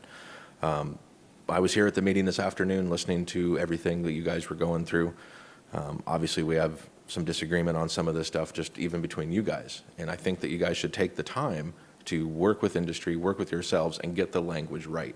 I saw some of the draft language that was put forward. You need to take some time, please, get it right, and work with industry, work with all of us, work with the communities, work with everybody involved, the stakeholders. Same thing we've been saying for, what was this, 24 meetings now? Just keep being transparent, keep working with everybody involved. We can get through this, we want to have a voice in this whole thing. So we appreciate you guys taking the time. Thank you. Thank you. Hello, my name is Matthew Hepner, and I'm the Executive Director of the Certified Electrical Workers of Washington, and I represent over 15,000 IBEW members statewide in Washington State. I'm here to talk about the comp plan on Cherry Point. And the International Brotherhood of Electrical Workers adamantly opposes the proposed changes to Cherry Point. And I'm here tonight to say that your proposed changes for Cherry Point have taken on statewide significance. Statewide labor organizations like my own and other labor groups who stand with us in solidarity are watching intently at what transpires here at Cherry Point. As you continue to go through the process, we encourage you to work more closely with labor and our industry counterparts. As you get into the weeds working through this complicated issues, we are more than happy to help you protect family wage jobs here in Whatcom County. Thank you. Thank you. For giving me the opportunity to address you tonight. My name is Patricia Neal, and I am a laborer of Locals 292. I was born and raised in Bellingham, and I love this place, but somebody mentioned earlier tonight about their $100,000 job, and it's like, I wish I made that much. I go to work, when the job's done, I'm laid off for a while, go to the next job. It's very important to me to have those jobs out at BP. It gives me a little bit of stability through the year instead of just on and off. So it's really important to me. I can't say it as good as a lot of these people already said it tonight, but I oppose the changes for Cherry Point. And if they're approved, they will cost us jobs and it'll hurt Whatcom County. I've experienced when we lost GP. I know we need better environmental stuff, but we need to have better jobs before we eliminate the ones we have now to keep our county going. I will say that I appreciate that you are taking the time to go thoroughly through your process of changes. You must be transparent as you go through this process, and I thank you. Max Perry, Whatcom County. I'm going to give just a little bit of a history refresher to most of you that you have a lot on your plate. In the 90s, Kelly Linville was a state representative, and she helped pass the bill that established the planning unit. And that was established the planning unit for working on water issues, and it was up to the counties to take it up on that or to work on themselves or work other ways. They took it up. The county council in 1998, I believe it was, established a planning unit. We worked on it, and they worked on it. They gave a 2001 update. They gave a 2005 update, and that kind of sat on the shelf and didn't get too much done with it. But we got reestablished again. It kind of went in never any meetings called for several years there. But then in 2013, it was reactivated. The planning unit was reactivated. And Attorney Dan Gibson, if you remember him, emphasized that the planning unit has legal standing. In other words, it was elected, or it was made by a bill in Congress. So in our state Congress. So to present, Whatcom County supports the planning unit by you fund us with a facilitator, but that facilitator also works for the other groups too, with the water management board and the water management team. So bring to present that we worked. You gave us in February for that 1691. You gave us lots of time. You said get it right. Even we were supposed to be done by February 2nd, and we couldn't get done by that time. So you said we'll get it done as far as you can. We worked on it. We passed it, except with the government caucuses, it has to have a consensus. With the non-governments, it's a majority. With the governments, it's with consensus. One of the government entities voted no on it, so it didn't pass. Okay, I'll hurry. Anyway, it goes on, and so we sent a letter to the Department of Ecology of what we'd done, and we sent a letter to you folks that was supposed to come to you, and it didn't arrive. I don't know if it arrived at Ecology either, so that's still a question in my mind. So the water management 5-year plan came to the planning unit. We made some comments to it. It went back to the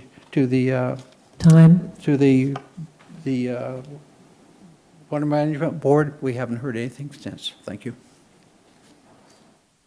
And if there's no one else after these two gentlemen, I'm going to close the open public session.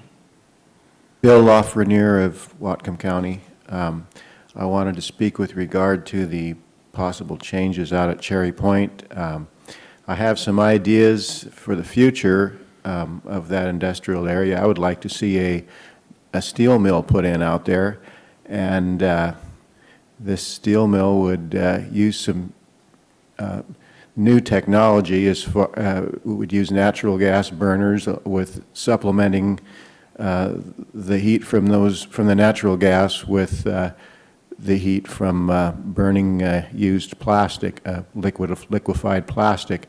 And I would like there to remain some leeway as far as what overall emissions and such might be from the Cherry Point industrial area, because I think that the people of Whatcom County need more industry, and if we slap on too many restrictions, we're going to stop it all in the future, for the future, and we have to get rid of plastic. That's one of the things that's a big problem in our environment, and this is one of the means of being able to do that, and we need to take that into consideration when we make rules about changes in Cherry Point. Thank you.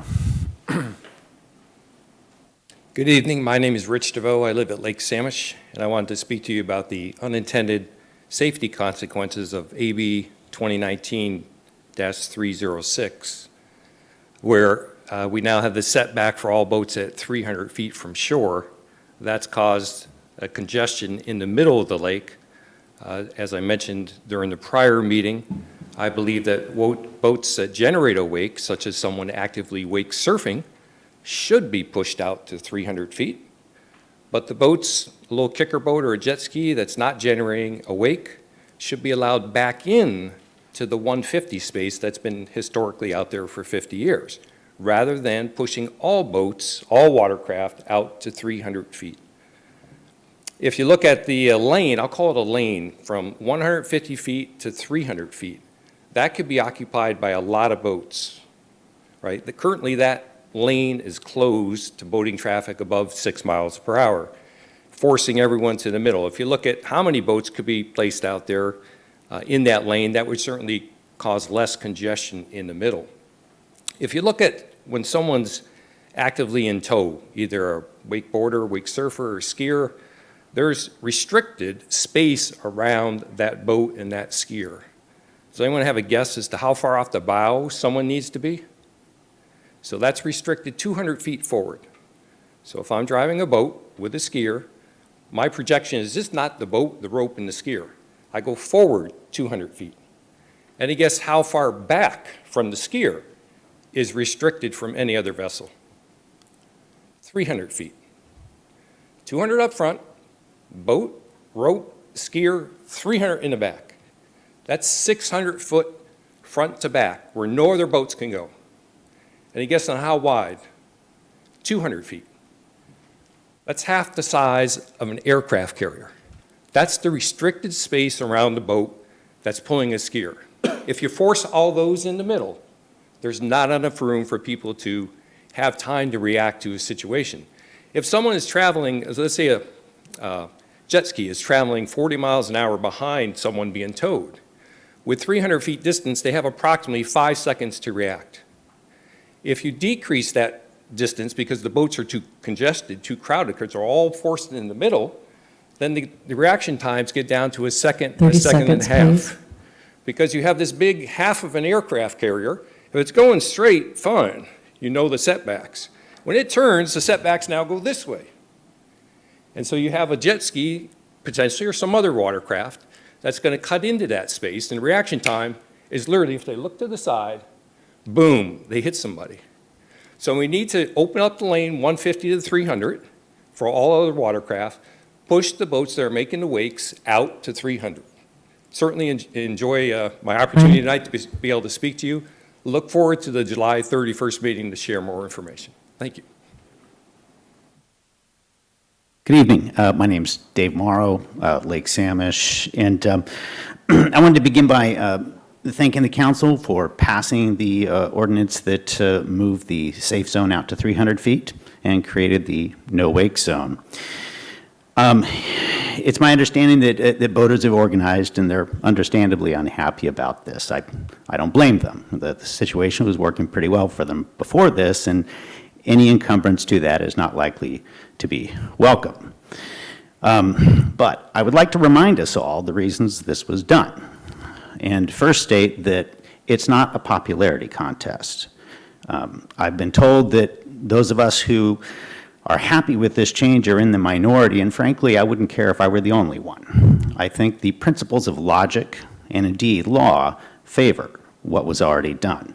So I'd like to attack those one at a time. First of all, property damage. Wake boats are designed to create the biggest wake possible.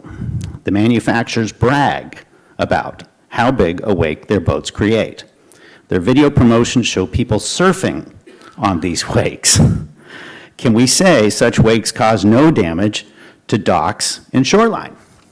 I don't think anyone can seriously make that case. And so then, by what logic should affected parties absorb the cost of that damage? Shoreline property owners are, in effect, subsidizing the cost of wakeboat recreation. And they don't like it. Secondly, safety. Paddleboarders, swimmers, fishermen, canoers, kayakers, and rowers are all negatively impacted by massive wakes. So for the sake of these people in wake boats and wake surfing having a good time, everybody else cannot. The elderly and the very young cannot be on a dock where wake boats pass safely. They'll be bucked off. There has been a proposal to move the 300-foot buffer back to 150 feet, which in my opinion, is based primarily on the enjoyment of boaters. If it were about safety out in the middle of the lake, then maybe there should be fewer boats out there at a given time. But what I would say is the safety zone along the shoreline should not be 30 subject seconds, please. to how many boaters want to be on the lake that day. By logical extension, that would say if the amount of boaters doubled, we would just lower the safety barrier to 75 feet. I mean, it's a leap of the logical argument. And the argument that wake boats would stay at the 300-foot buffer and everybody else at the 150 is frankly an assertion I'm uncomfortable with. I've tried to discuss these matters with wake boaters, and I've found that they are uniformly uninterested in my opinion. Time. Thank you.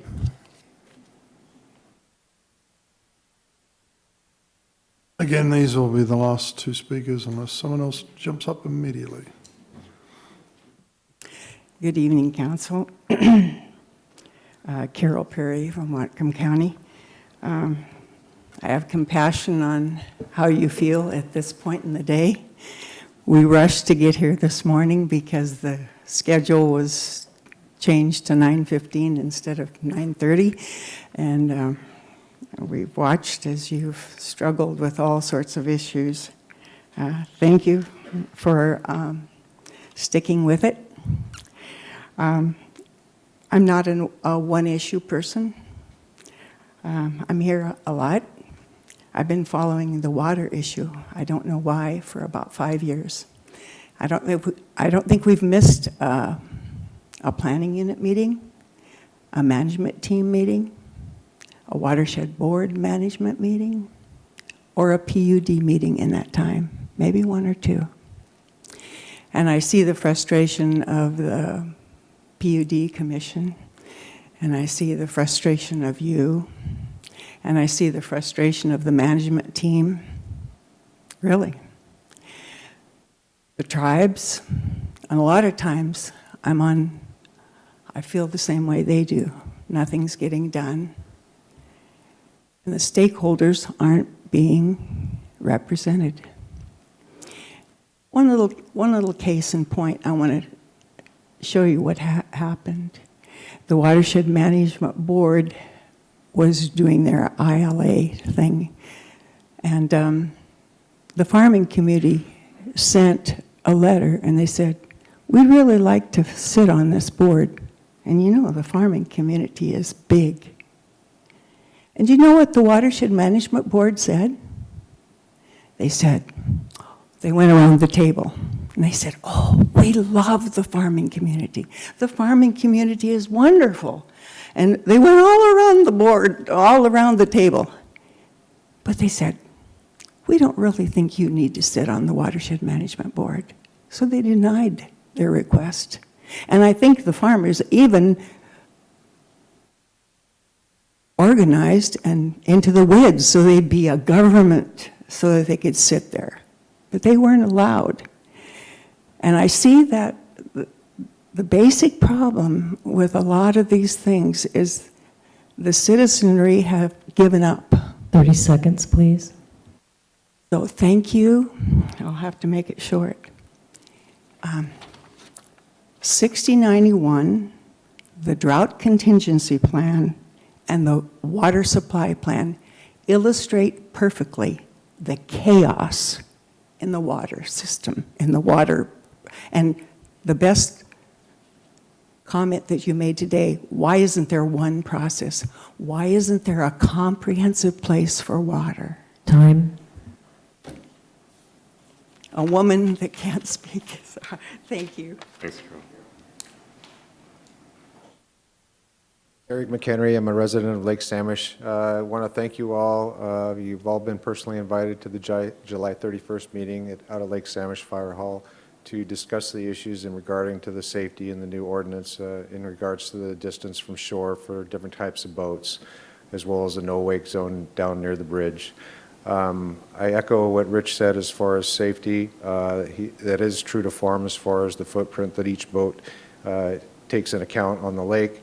And this weekend was a perfect example as far as how congested the lake was and how different it was in regards to safety. I think that everybody's aware, if you stand on a dock and waves come in, the dock's going to roll no matter what size the wave is, and you need to be prepared for that. But there is no way that you can be prepared, no matter how aware you are, as far as a change of activity, whether it's a corner or what have you, or judging what somebody else is going to do on the road. There's no lines, there's no lights. We cannot be grouped together with Lake Whatcom. The surface area of Lake Whatcom is far more than what Lake Samish is. Lake Samish has been a gem in the county for years. That's why I've been there over 25 years. I investigated all kinds of lakes, smaller and bigger, as well as, I don't know if anybody's familiar with Lake Stevens, but Lake Stevens down in Everett is probably just a little bit bigger than the small lake of Lake Samish, and they have all types of boats out there, surfing, wakeboarding, what have you. Everybody seems to be able to get along. Everybody's been able to get along at Lake Samish for many, many years. When this particular ordinance was passed, we got over 50 people involved in the parking lot of the fire hall on 3-4 days notice, and we had a very constructive conversation, some for and some against, but the majority were not for the new ordinance. They were for having some type of compromise that made it safer for everybody on the lake to recreate in any way, shape, or form they chose, whether it's paddleboarding, wakeboarding, kayaking, canoeing. I am one that tends to water ski in the morning, very early in the morning, and there's the rowboats from Western Washington that come out in the pilot boat, and I don't like giving up the glass to water skiing, but at the same time, I've been able to go over to the pilot boat and talk to them, and we seem to be able to share the lake even early in the morning. And I think that that's what's been done for years. I'm also a member of the Lake Peace Arch Water Ski Club, and we have been self-policing of the lake for many years. When we see somebody that doesn't do something that is required, we go over there and have a conversation and ask them. Most of the time, it's just that they do not know. I thank you all for anybody that can come in your busy schedule to be there the 31st. We'd love to have more conversation. I think there's a better compromise that'll fit for all. Thank you. Good evening, James Wilson. I'd like to speak to a couple of things that were just put out. I don't think, having lived at Lake Samish for 25 years, that it has worked well for people who are non-boaters, non-motorized boaters. And I think some of the changes you've made have helped. I was out in a canoe on the weekend in the area where you made the no-wake zone, and I could count 11 different non-motorized uses of that water at one time at the time I was there. Paddleboarders, canoes, kayakers, a couple swimmers, and a pedal boat. They were in an area that was supposed to be no wake. It was not entirely no wake, but some people were abiding by it, some were not. But they were venturing out there, and you normally didn't see them out there. And I talked to several of them, and they were pleased. They were pleased that they had a chance to somewhere to go. There's a lot of people out there who want to use the lake in many ways. Now, when these different parts were asked for in the request that you folks passed a few months back, there was a no-wake zone, and there was a 300-foot restriction from shore as opposed to a 150, and of course there's details which I don't need to go into. The primary reason, or one of the primary reasons for the no-wake zone was partly based on erosion from an area of road that would be very difficult to fix. Very costly for taxpayers. That's still true. If you folks choose to make that smaller and recognize that that's a cost that the county wants to take on in the future, and eventually it'll be large, and I know we have at least one engineer up here, I think he can probably speak to that. That's clearly a choice. The 300-foot was based on getting equivalent protection as to what you give Lake Whatcom for people who are on the shore, on their docks, have property or property owners, and are getting damage. We had probably 12 people come to speak to you at the time when you voted this in from different places around the lake. They haven't all come back forward, I'm sure they will.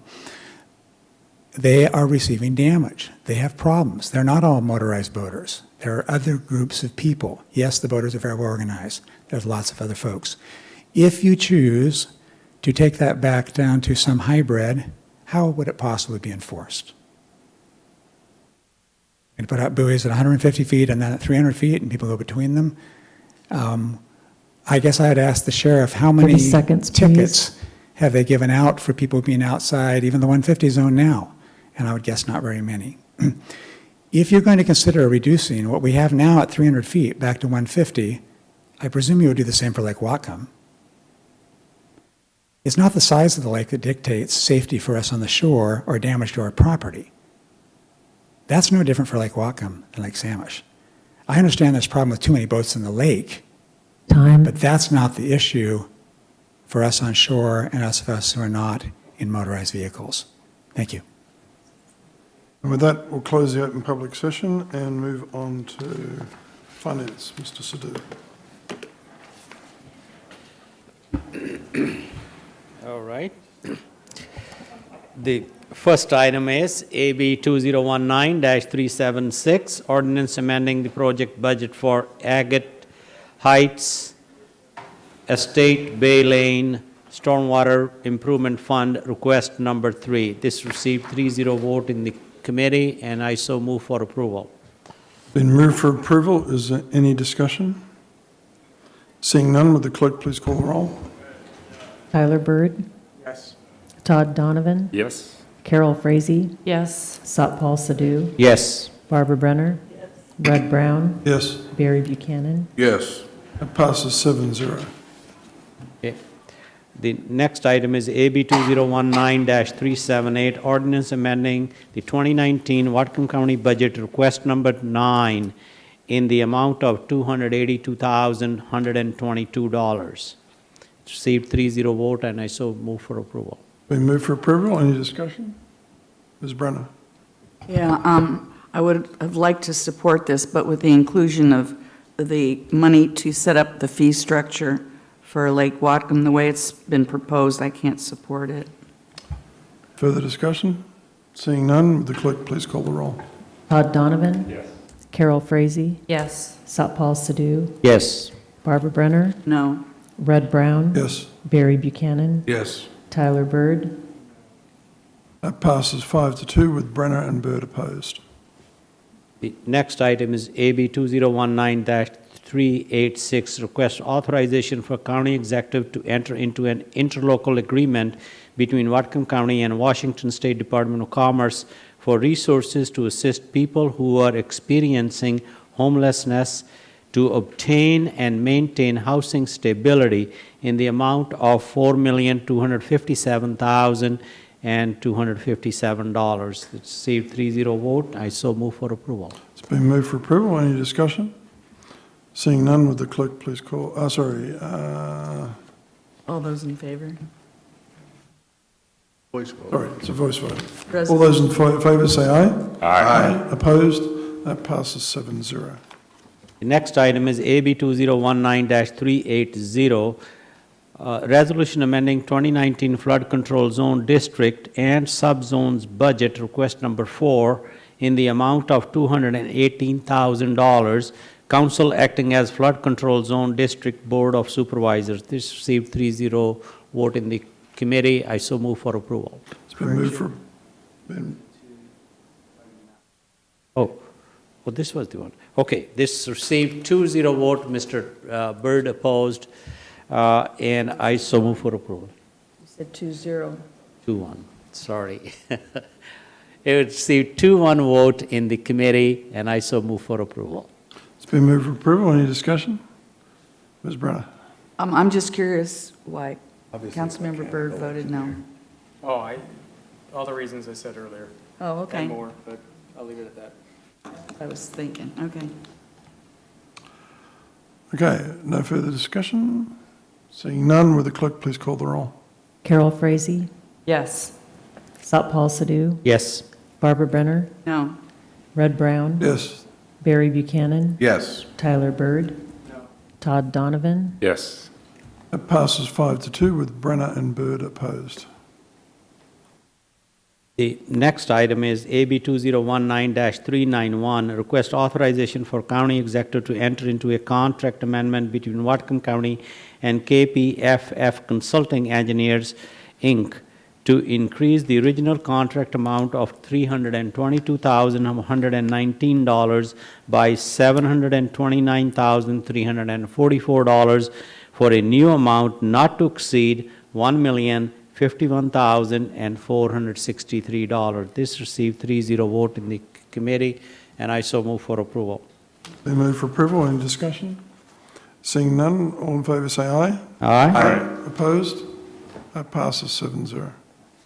Next item is AB 2019-393, request authorization for the county executive to enter into a contract amendment between Whatcom County and Opportunity Council to deliver housing and essential needs, HEN, and utility assistance to eligible recipients in the amount of $1,429,113 for a total amended contract amount of $2,629,463.50. This received 3-0 vote in the committee, and I so move for approval. Been moved for approval. Any discussion? Seeing none, all in favour say aye. Aye. Opposed? That passes 7-0. Then from Public Works, a resolution amending, did you want to I'll read say that? it. Okay. Resolution, this was in Public Works and Health. Resolution amending the Homeless Strategies Work Group to expand its membership and purpose. This voted unanimously to do so, and I move for approval. And we are And working. thank you, Councilmember Buchanan. And we are working off the blue substitute version. Oh, yeah. Good, thank you. Actually, thank you to Kathy. She did a lot of work on this. She was a You great owe help. me. Right. Okay, any further discussion? Seeing none, all in favour say aye. Aye. Opposed? That passes 7-0. And then criminal justice. Did we vote? Voted, did you? I didn't know. That's short-term I heard memory only one problem voice. That's like less than a second. Is there any further discussion? Seeing none, That all was- in favour say aye. Aye. Sorry, I went into slow motion. Did you hear Barry's vote? Yeah. Any nays? That passes 7-0. Criminal justice, Mr. Buchanan. Thank you. We had one item today to vote on. That was an ordinance amending Whatcom County Code 2.46.020 and 2.46.030 to revise the Whatcom County Incarceration Prevention and Reduction Task Force purpose and function. The ordinance was amended, but I did not see a replacement copy tonight. Okay, so it was amended in committee. I wasn't aware of that. Okay, sorry. well, that's fine. We can just do this, I can read it into the record, right?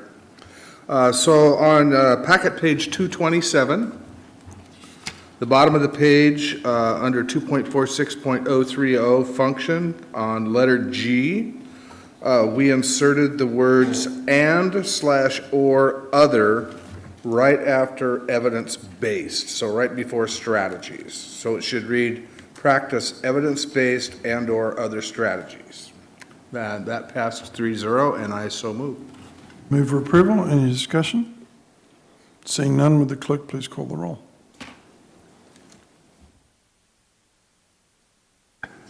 Doing a Barry on me, come on. Carol Frazey, Yes. Satpal Sidhu, Yes. Barbara Brenner, Yes. Rud Browne, Yes. Barry Buchanan, Yes. Tyler Bird, Todd Donovan, Yes. That passes 7-0. Next item up was a resolution regarding Cherry Point, but that's been held. Next item up is an ordinance. This is AB 2019-316, ordinance amending Whatcom County Code chapters 2.51, 2.71 pertaining to tree removal procedures, and chapter 23.10 updating the reference critical areas ordinance in the Shoreline Management Program. Do I have a motion to approve? Do I have a motion to approve? So moved. Mr. Buchanan moves. Mr. Bird seconds. Discussion. Ms. Brenner. I don't know if Mark's here for that one. I think he is. I'll ask you the question on your way down. I just have a concern about what exactly the hazard tree removal. It seemed to me, I was very convinced with what Gary told us, but it doesn't look like it's written that way in the code. It seems to me that hazard trees near any creek, stream, anything is considered a shoreline.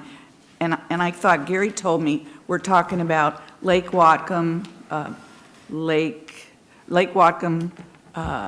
Lake Samish and Lake Lakes- Padden. Yeah, and Lake Padden. Right. Well, so there's 3 different layers to it, right?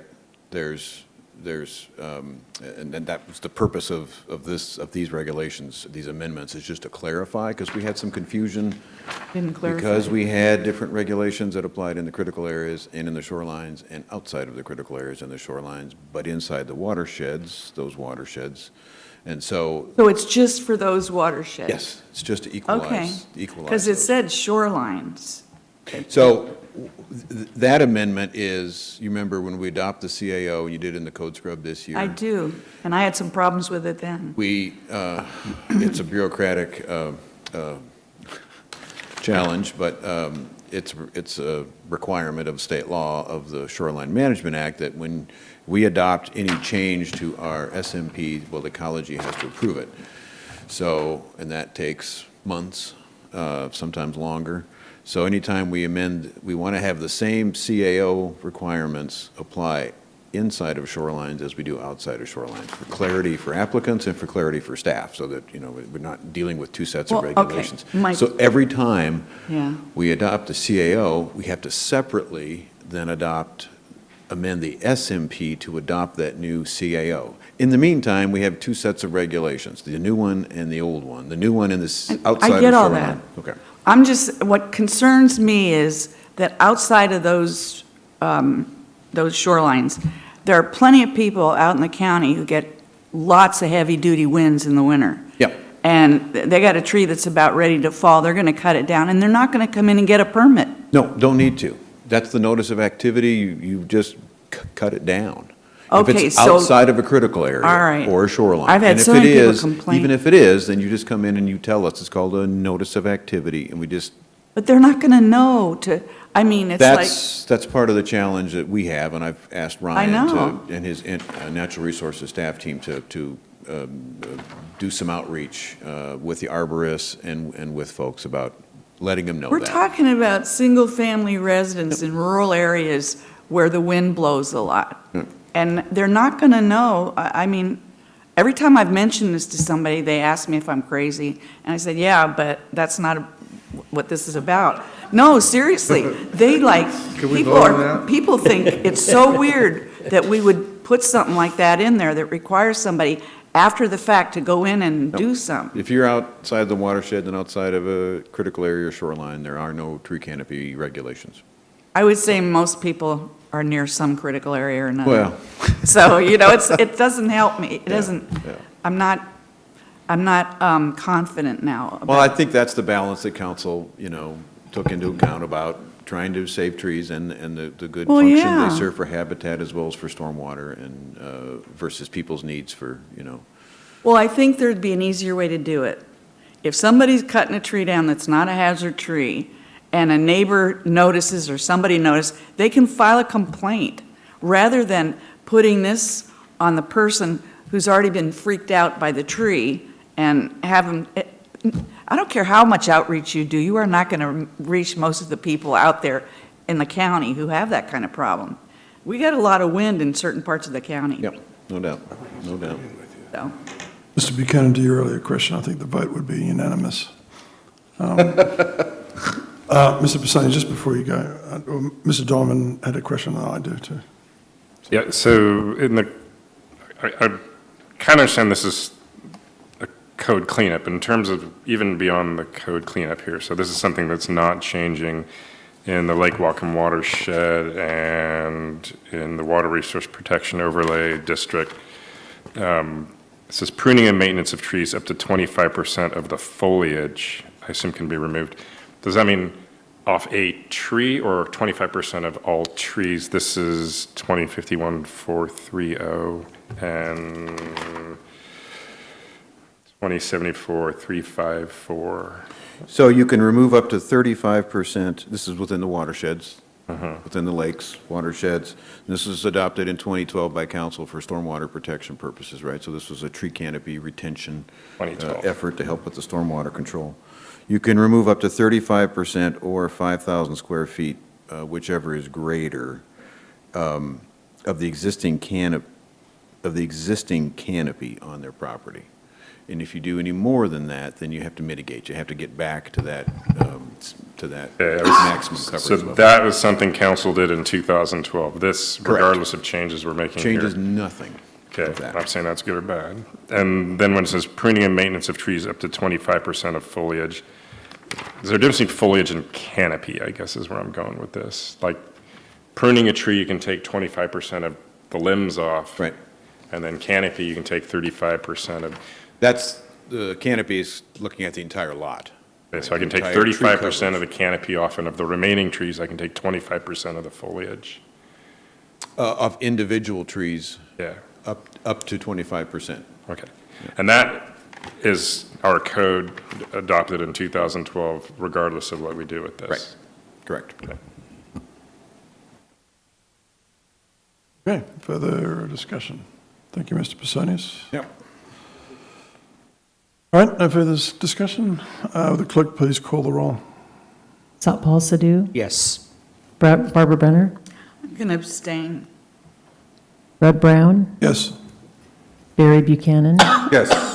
Tyler Bird, Todd Donovan, Abstain. Carol Frazey, Yes. That passes 5-2 with an agreement between Mr. Donovan and Mr. Brenner, who both abstained. Yes, I thought I'd put it in the record though. Next item up is AB 2019-322, ordinance amending Whatcom County Charter sections 4.20 qualifications and 6.90 illegal contracts.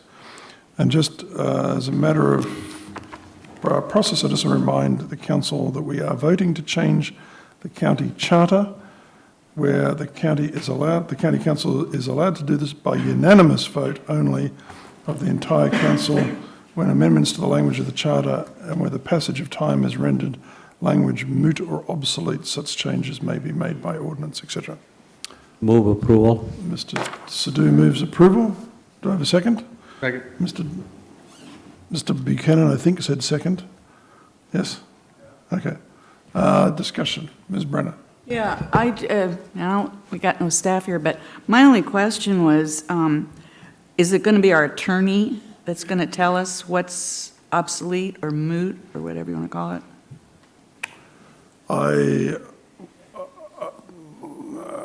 I can tell you that I just did discuss this with Ms. Frakes, and I don't believe she had expressed any objections to doing this.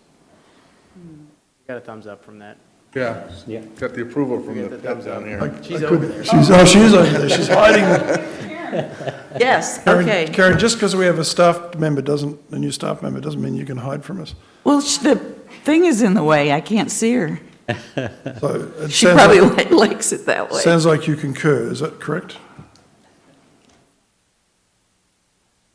Yes. The county council's legal counsel concurs. Ms. Brenner. Can I ask legal counsel something, please, where I can see you, Karen? Thanks.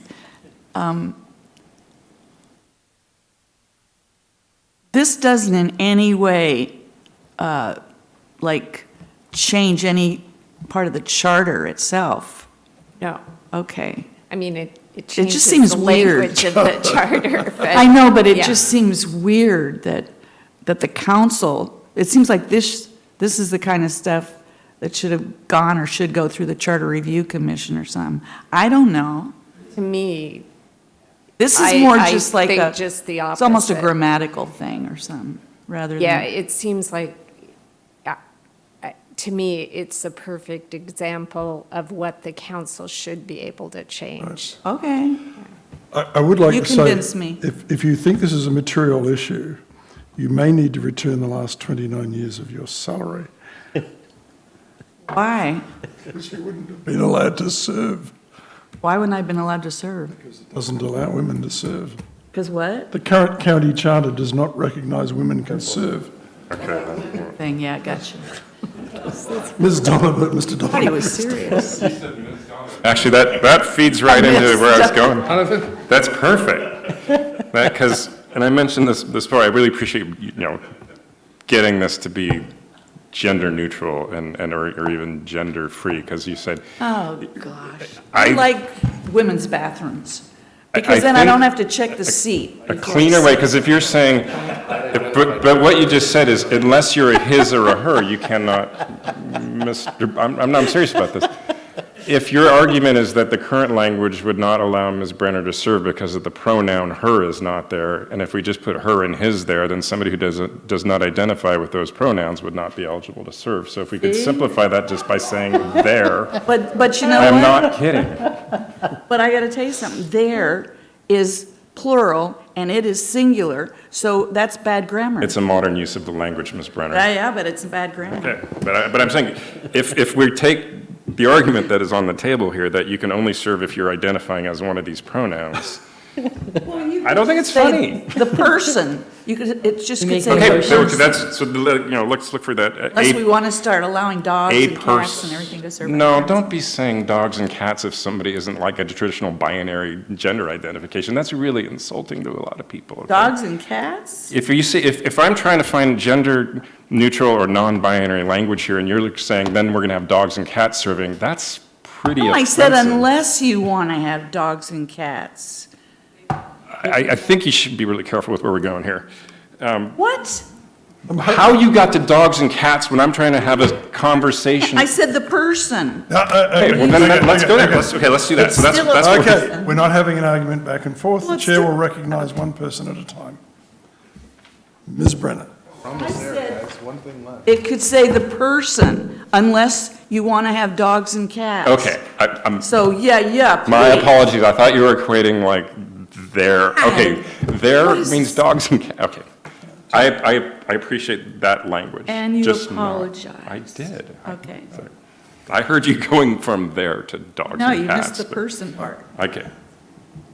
But my suggestion, This is consistent good. with Ms. We Brenner, gotta- It's getting late, you guys. figure out something besides his or her.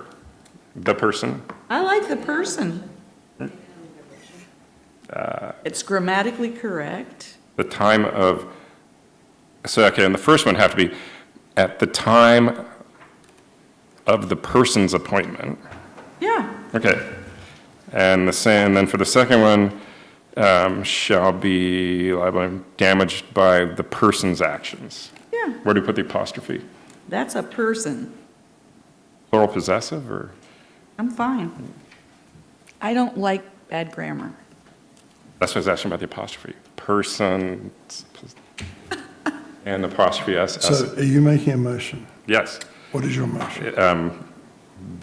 The persons, but now. You're replacing the words her or his appointment With with the word the person. The persons, and my question to Ms. Brenner would be the apostrophe comes after the S? Apostrophe before the S, it's singular. Yes, on the first one, yes, okay. For the record, I will never argue grammar with Ms. Brenner. There is just easy. And then the second part, that's on one line. What, is it the same? That's on line 4 and then line 15, the persons. The same. And apostrophe S.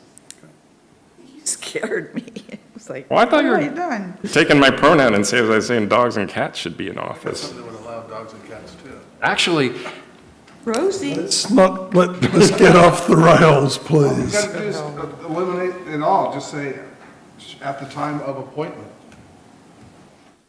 Why didn't you say that earlier? I'll support that too, I don't care. at the time of action. Or by- Actually, I think Barry's Barry's suggestion makes it easier. That works better for the first one. Right. The second would be personally liable to anyone damaged by that action. There works good there.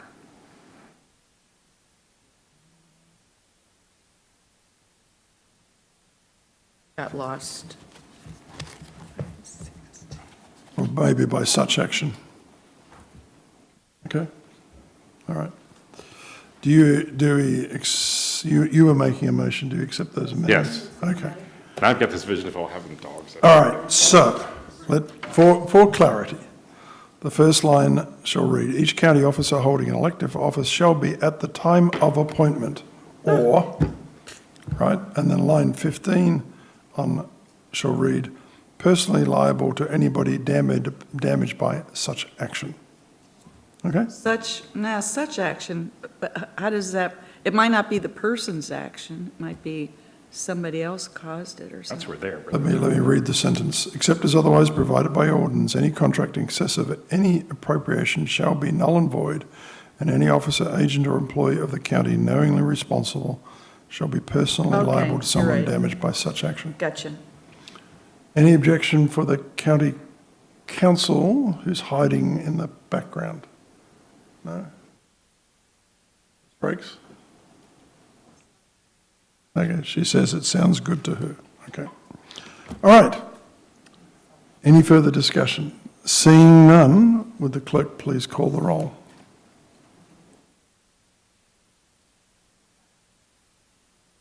Second. Yep. So, and whose amendment was it, mine or Mr. Donovan's? Mr. Donovan's. Okay, fine. Would the clerk please call the roll? I was trying to get cats. Barbara Brenner, Yes. Rud Browne, Barry Buchanan, Yes. Tyler Bird, Todd Donovan, Yes. Carol Frazey, Satpal Sidhu. Yes. I wanted to make up for the rest. That passes 7-0, thank you. Next item up is introduction items. Move to introduce. Mr. Buchanan moves to introduce. Do I have a second? Second. Mr. Donovan seconds. Any discussion? Seeing none, all in favour say aye. Aye. Opposed? That passes 7-0. Natural Resources Committee, Mr. Donovan. Natural Resources Committee met 15 minutes early this morning. Thank you, everybody. We had a good discussion with city staff about the Aquatic Invasive Species Program and how these newer ballast boats may be able to be disinfected and the potential risks that they pose. That's something that I think will carry on when we have our committee meeting out at Lake Samish, but this is an issue that's not just about Lake Samish, it's about how these boats can be safely regulated so they're not, or not regulated, decontaminated so they're not transporting invasive species. And we had a presentation discussion about the Waterway Management Board plan, work plan changes, and I think that the discussion had us hold that over and have council members be able to submit comments about changes to the content of the plan to Mr. Stoika.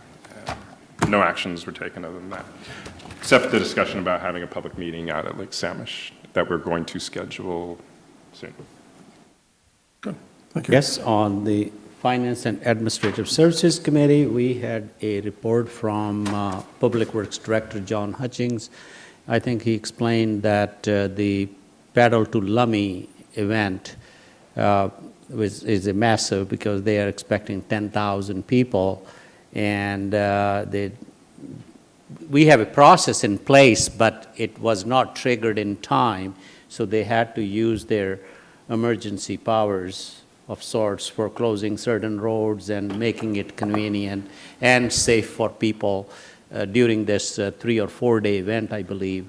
So he explained what the situation and issues are and how in future, if people, public, anybody has that kind of events, they should plan ahead, 60 days, 90 days, inform the authorities so that all proper action can be taken, because some of the action actually can come to council to take, closing roads and things, and they were able to do this with the authority they have for emergency type of situation.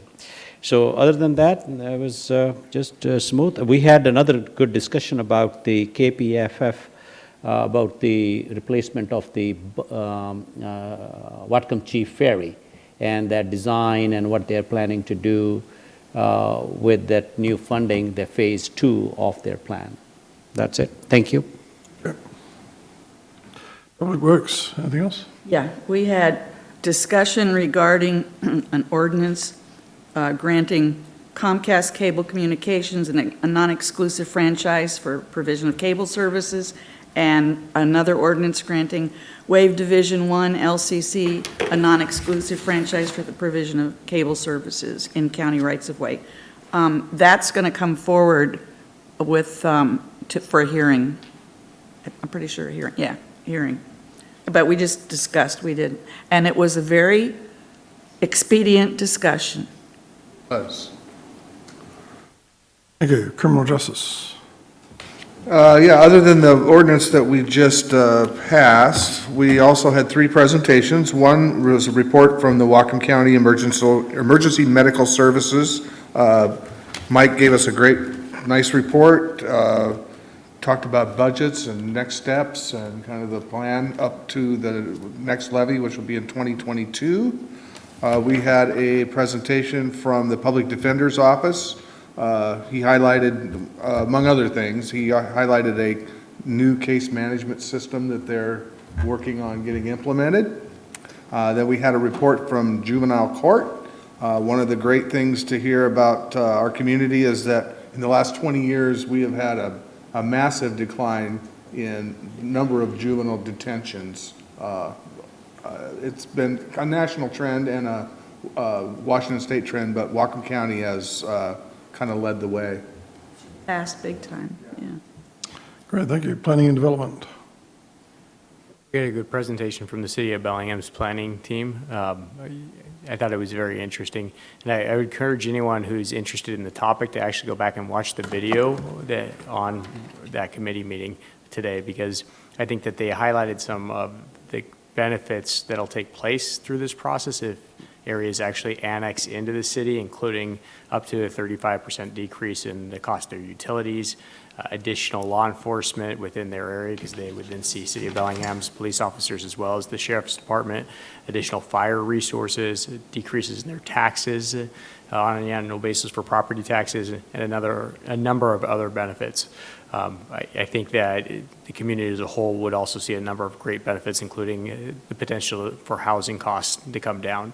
So in all, I thought they did a great job. They gave us good insight on where we've been, on what they've done in the past, on what this process would look like, and what their outreach will look like, and what it will take to actually make this happen. And so it was a good presentation. People should go back and take a peek. I have a question. Ms. Brenner. Do we have a video of that committee meeting? Oh. All of your committee and council meetings are online. Online? Starting at the beginning of this Gotcha. year. Okay, that's right. Dress appropriately. Anything else? What? I said dress appropriately. We're on camera. Oh, dress appropriate. Don't show up in shorts. Well, yeah, but nobody's going to see your legs. So if you're asking for an update, we'll get to that in a second. Unless, did you have a question regarding planning? Yeah, no, I'm coming to that in a second. Okay. I wanted to bring something else up. I kind Can I of do missed that? it. Can I do that under other items? Pardon me? If you allow me, I'll do that under other items. Go ahead. Yep. So anything else from planning and development? Mr. Bird? No, that's it. Okay.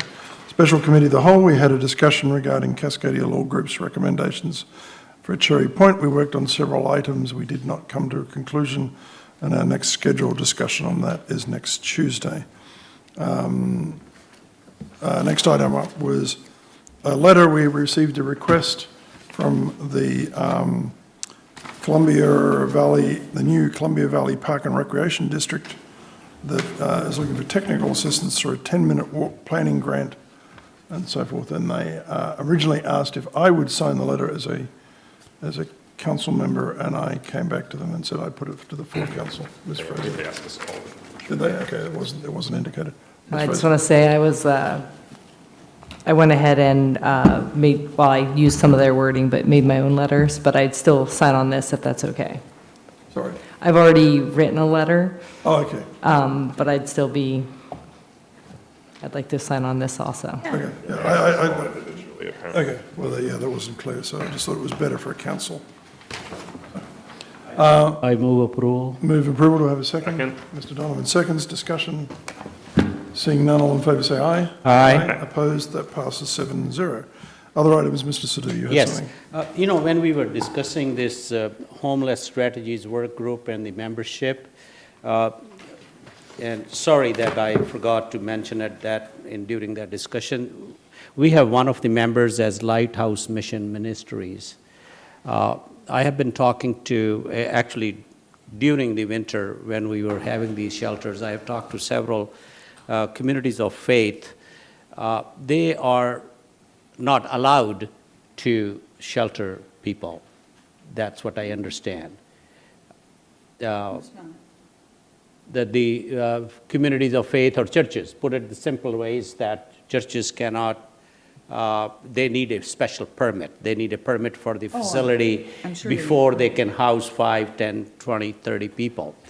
And we had to use one of the church, no names, during that crunch time, and they did an excellent job. So what I have gathered from their discussions is that if we have a process of pre-permitting, communities of faith, and we can even put a limit no more than 5 people, 7 people. If we spread these people out, rather than send 20, 30 people, say we have 30 people to send to one church or one place, it becomes overwhelming and they may not have enough facilities.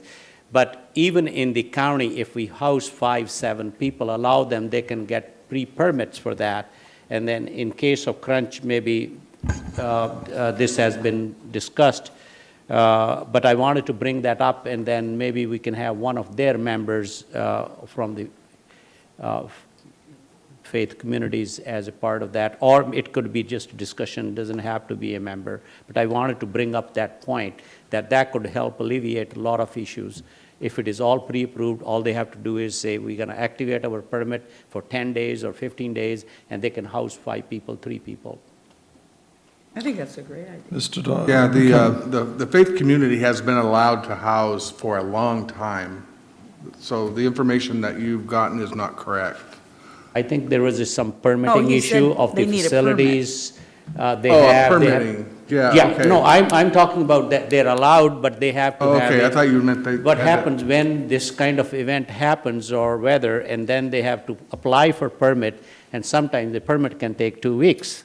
Yeah, that's what the right? health department is And especially actually. the city. The health If they- department is actually looking into doing that right now. Yeah, so I just wanted to bring it up. If we do this pre-permitting, they submit their facility, their whatever details there are, they can house 5 people, 7 people, 3 people, don't make it larger, but spread it out. I think it works easy, because what I found that even the churchgoers or the members is a lot easy to have, if there are 5 people, the help comes so quickly. The food, the shelter, the other things, for 5 people in one church, it is like no-brainer. But if you send 30 people, then they have to scramble.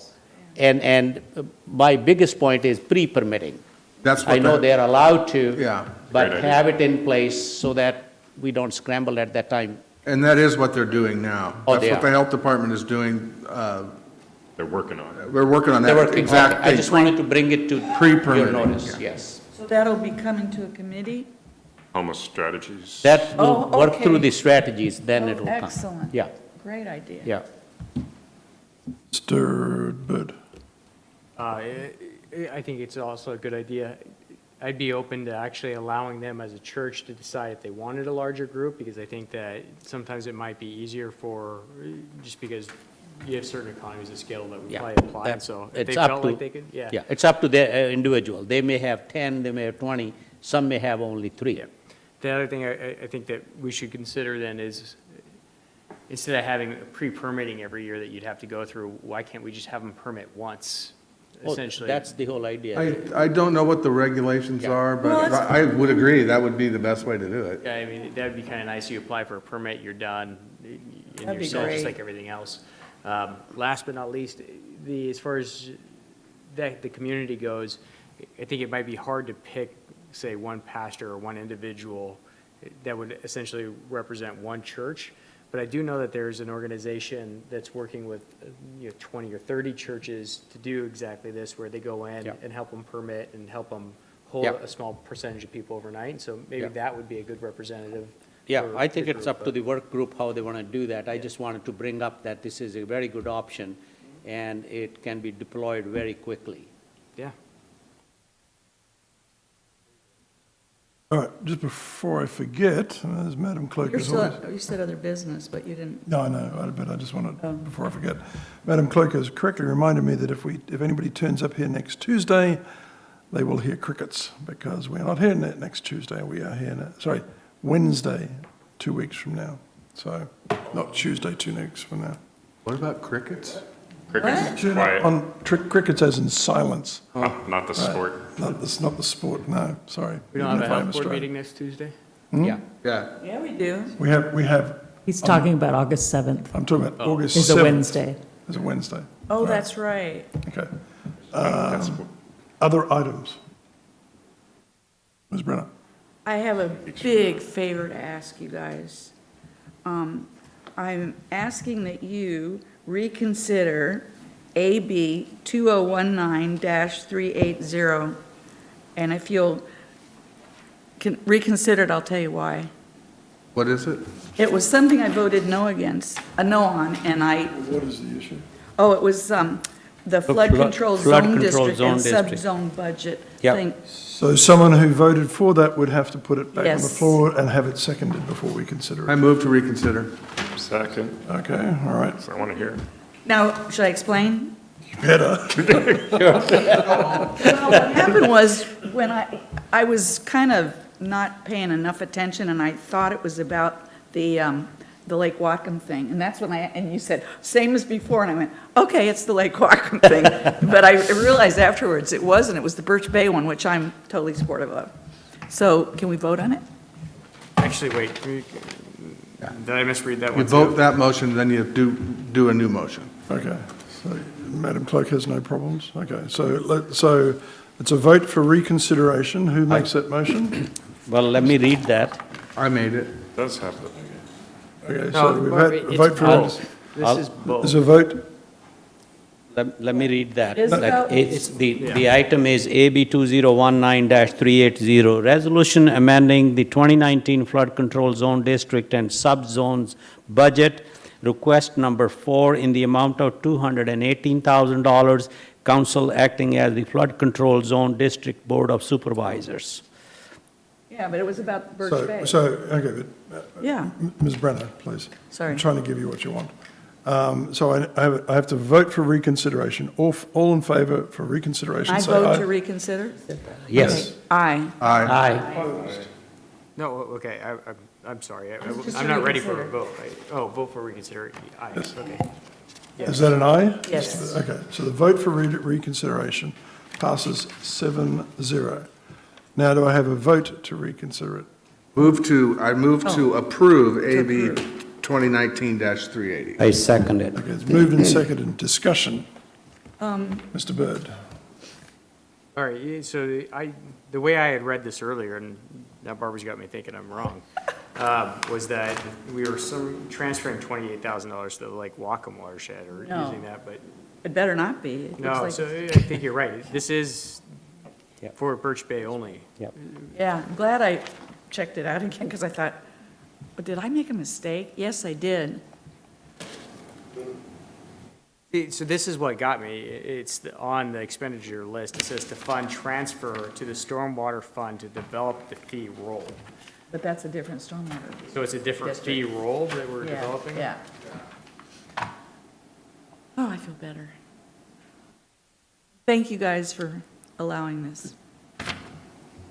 Do you have a further question, Mr. Byrd? Or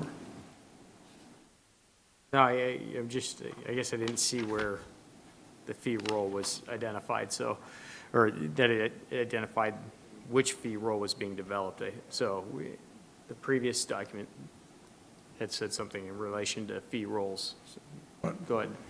Or- Mr. Donovan. I hate to ask, but in AB 378 on page 35, there's $28,000 from the Stormwater Fund to develop the fee roll.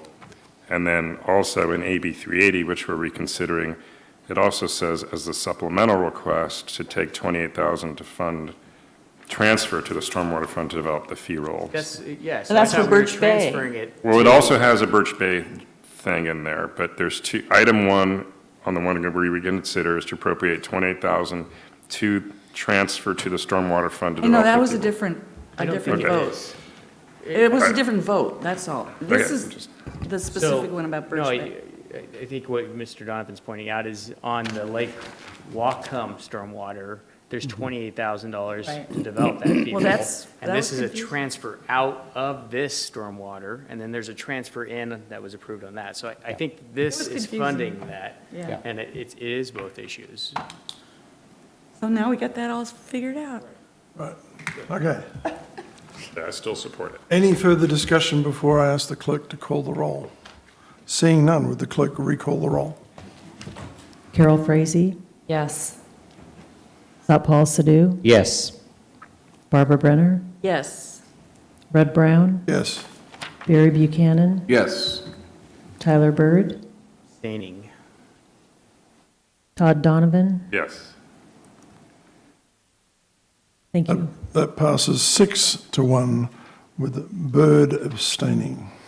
6-0. 6-0 with Bird abstaining. Thank you, guys. I would have been worried about it all night. Okay, so then, any other items? Council member updates, Mr. Buchanan. Nothing. Ms. Frazey. Nope. Donovan. A couple quick things. Had a great presentation yesterday at the Developmental Disabilities Board about the program to get folks in the community who are in school set up for work. Last week, the Triage Stabilization, formerly known as Crisis Facility, is that we're calling it now, met, and we got a note from the deputy executive that the project is out for bids, and there are several folks interested in bidding on it. We should know soon, and they're extending that through the end of July, I think. And last, we heard about and approved the KPFF contract for the next phase of design on the ferry. I'm not sure how much this came up in discussion here, but at the Life Act Committee most recently, we also discussed we're going to need tens of millions of dollars to actually build the boat. And when we start talking about things that are going to be put on the ballot as far as potential asks for funds for the jail or other things, that might be coming our way too as a ferry district tax increment. Could be a year from now. Together? No, I'm thinking I'm just throwing it out there is that we're going to be probably asked to figure out how to put that up either as a taxing district or something. And it's got to be done. It's just one more thing. So maybe we won't hear about it for a year, but I'm just throwing it out there. Ms. Brenner. Nope. Mr. Bird. My wife and I spent the 3 weeks in Europe for my sister-in-law's wedding, which was pretty neat, being our first time ever there. I got to tell you, I thought it was interesting. You hear a lot of things referenced over there about how progressive Europe is and how we should emulate a lot of the things that they're doing. I'm going to 100% agree. You can buy a pint of beer and go outside on any street corner and drink it. I can drive or walk down the sidewalk drinking a glass of wine, no problem. I can ride a motorized scooter down the middle of traffic without a helmet. Here? Please. I didn't try, but I should have. An unsure cigarette as well. You can sit in front of a restaurant and smoke a cigar or a cigarette. There was a number of things. I didn't actually see that. Oh. But I was actually really it was a lot different than what I thought. And so there was a lot of really nice things, including the fact that I thought it was interesting that people there were incredibly friendly. when they wanted to tell you something, they were incredibly straightforward, but it wasn't meant to be offensive. It was just meant to be what it was in trying to be clear. And I appreciated both of those things at the same time. So, and 9 and 10-year-olds going to the grocery store without anybody around to buy groceries and go home, and no one thought anything of it. It was just like live and let live. Were you in Europe or were you in Spain? No, we went United Kingdom, and then we took a train to France, and then we flew out of Spain. Spain isn't the same. I won't go back there, but. Oh, didn't I'll have like to it. ask you about that. Mr. Sidhu? Yes. Carol and I attended a meeting yesterday, Business Commerce Advisory Committee. It was held at Raider Berry Farms. It was interesting we had a real interesting discussion about the berry business in general and in particular about our own county, how the imports from other countries are impacting our county farmers, and how we need to reform, and the value-added products. I think that was a big topic there. We were given a juice made by Grace Farms or Grace Harbor Farms locally in our county. Raspberry, excellent. I think that the consensus of the people were that we should work more on that value-added products from our own produce rather than just freezing and shipping, and talked about export of berries to India. Yeah. So I'm just tempted, as Mr. Bird brought up the subject of Europe, my 12-year-old Australian nephew was travelling. They've just left today. They were visiting here, but prior to that they were in England, and he required emergency surgery. He was immediately admitted at hospital. They ended up seeing one of the top surgeons, and what do you think the price tag was? $0. And the reason the price tag was $0 is because he's covered by the universal healthcare system in Australia, where the price is $0, and the price for a British kid was $0, and because they have a reciprocity between the two nations, his cost was $0. Oh. Sounds like a debate for another night. Yeah. Makes me want to ask how's the economy. Another year. Anyway, so, and all is good. So with that, if there's no further business, we are adjourned.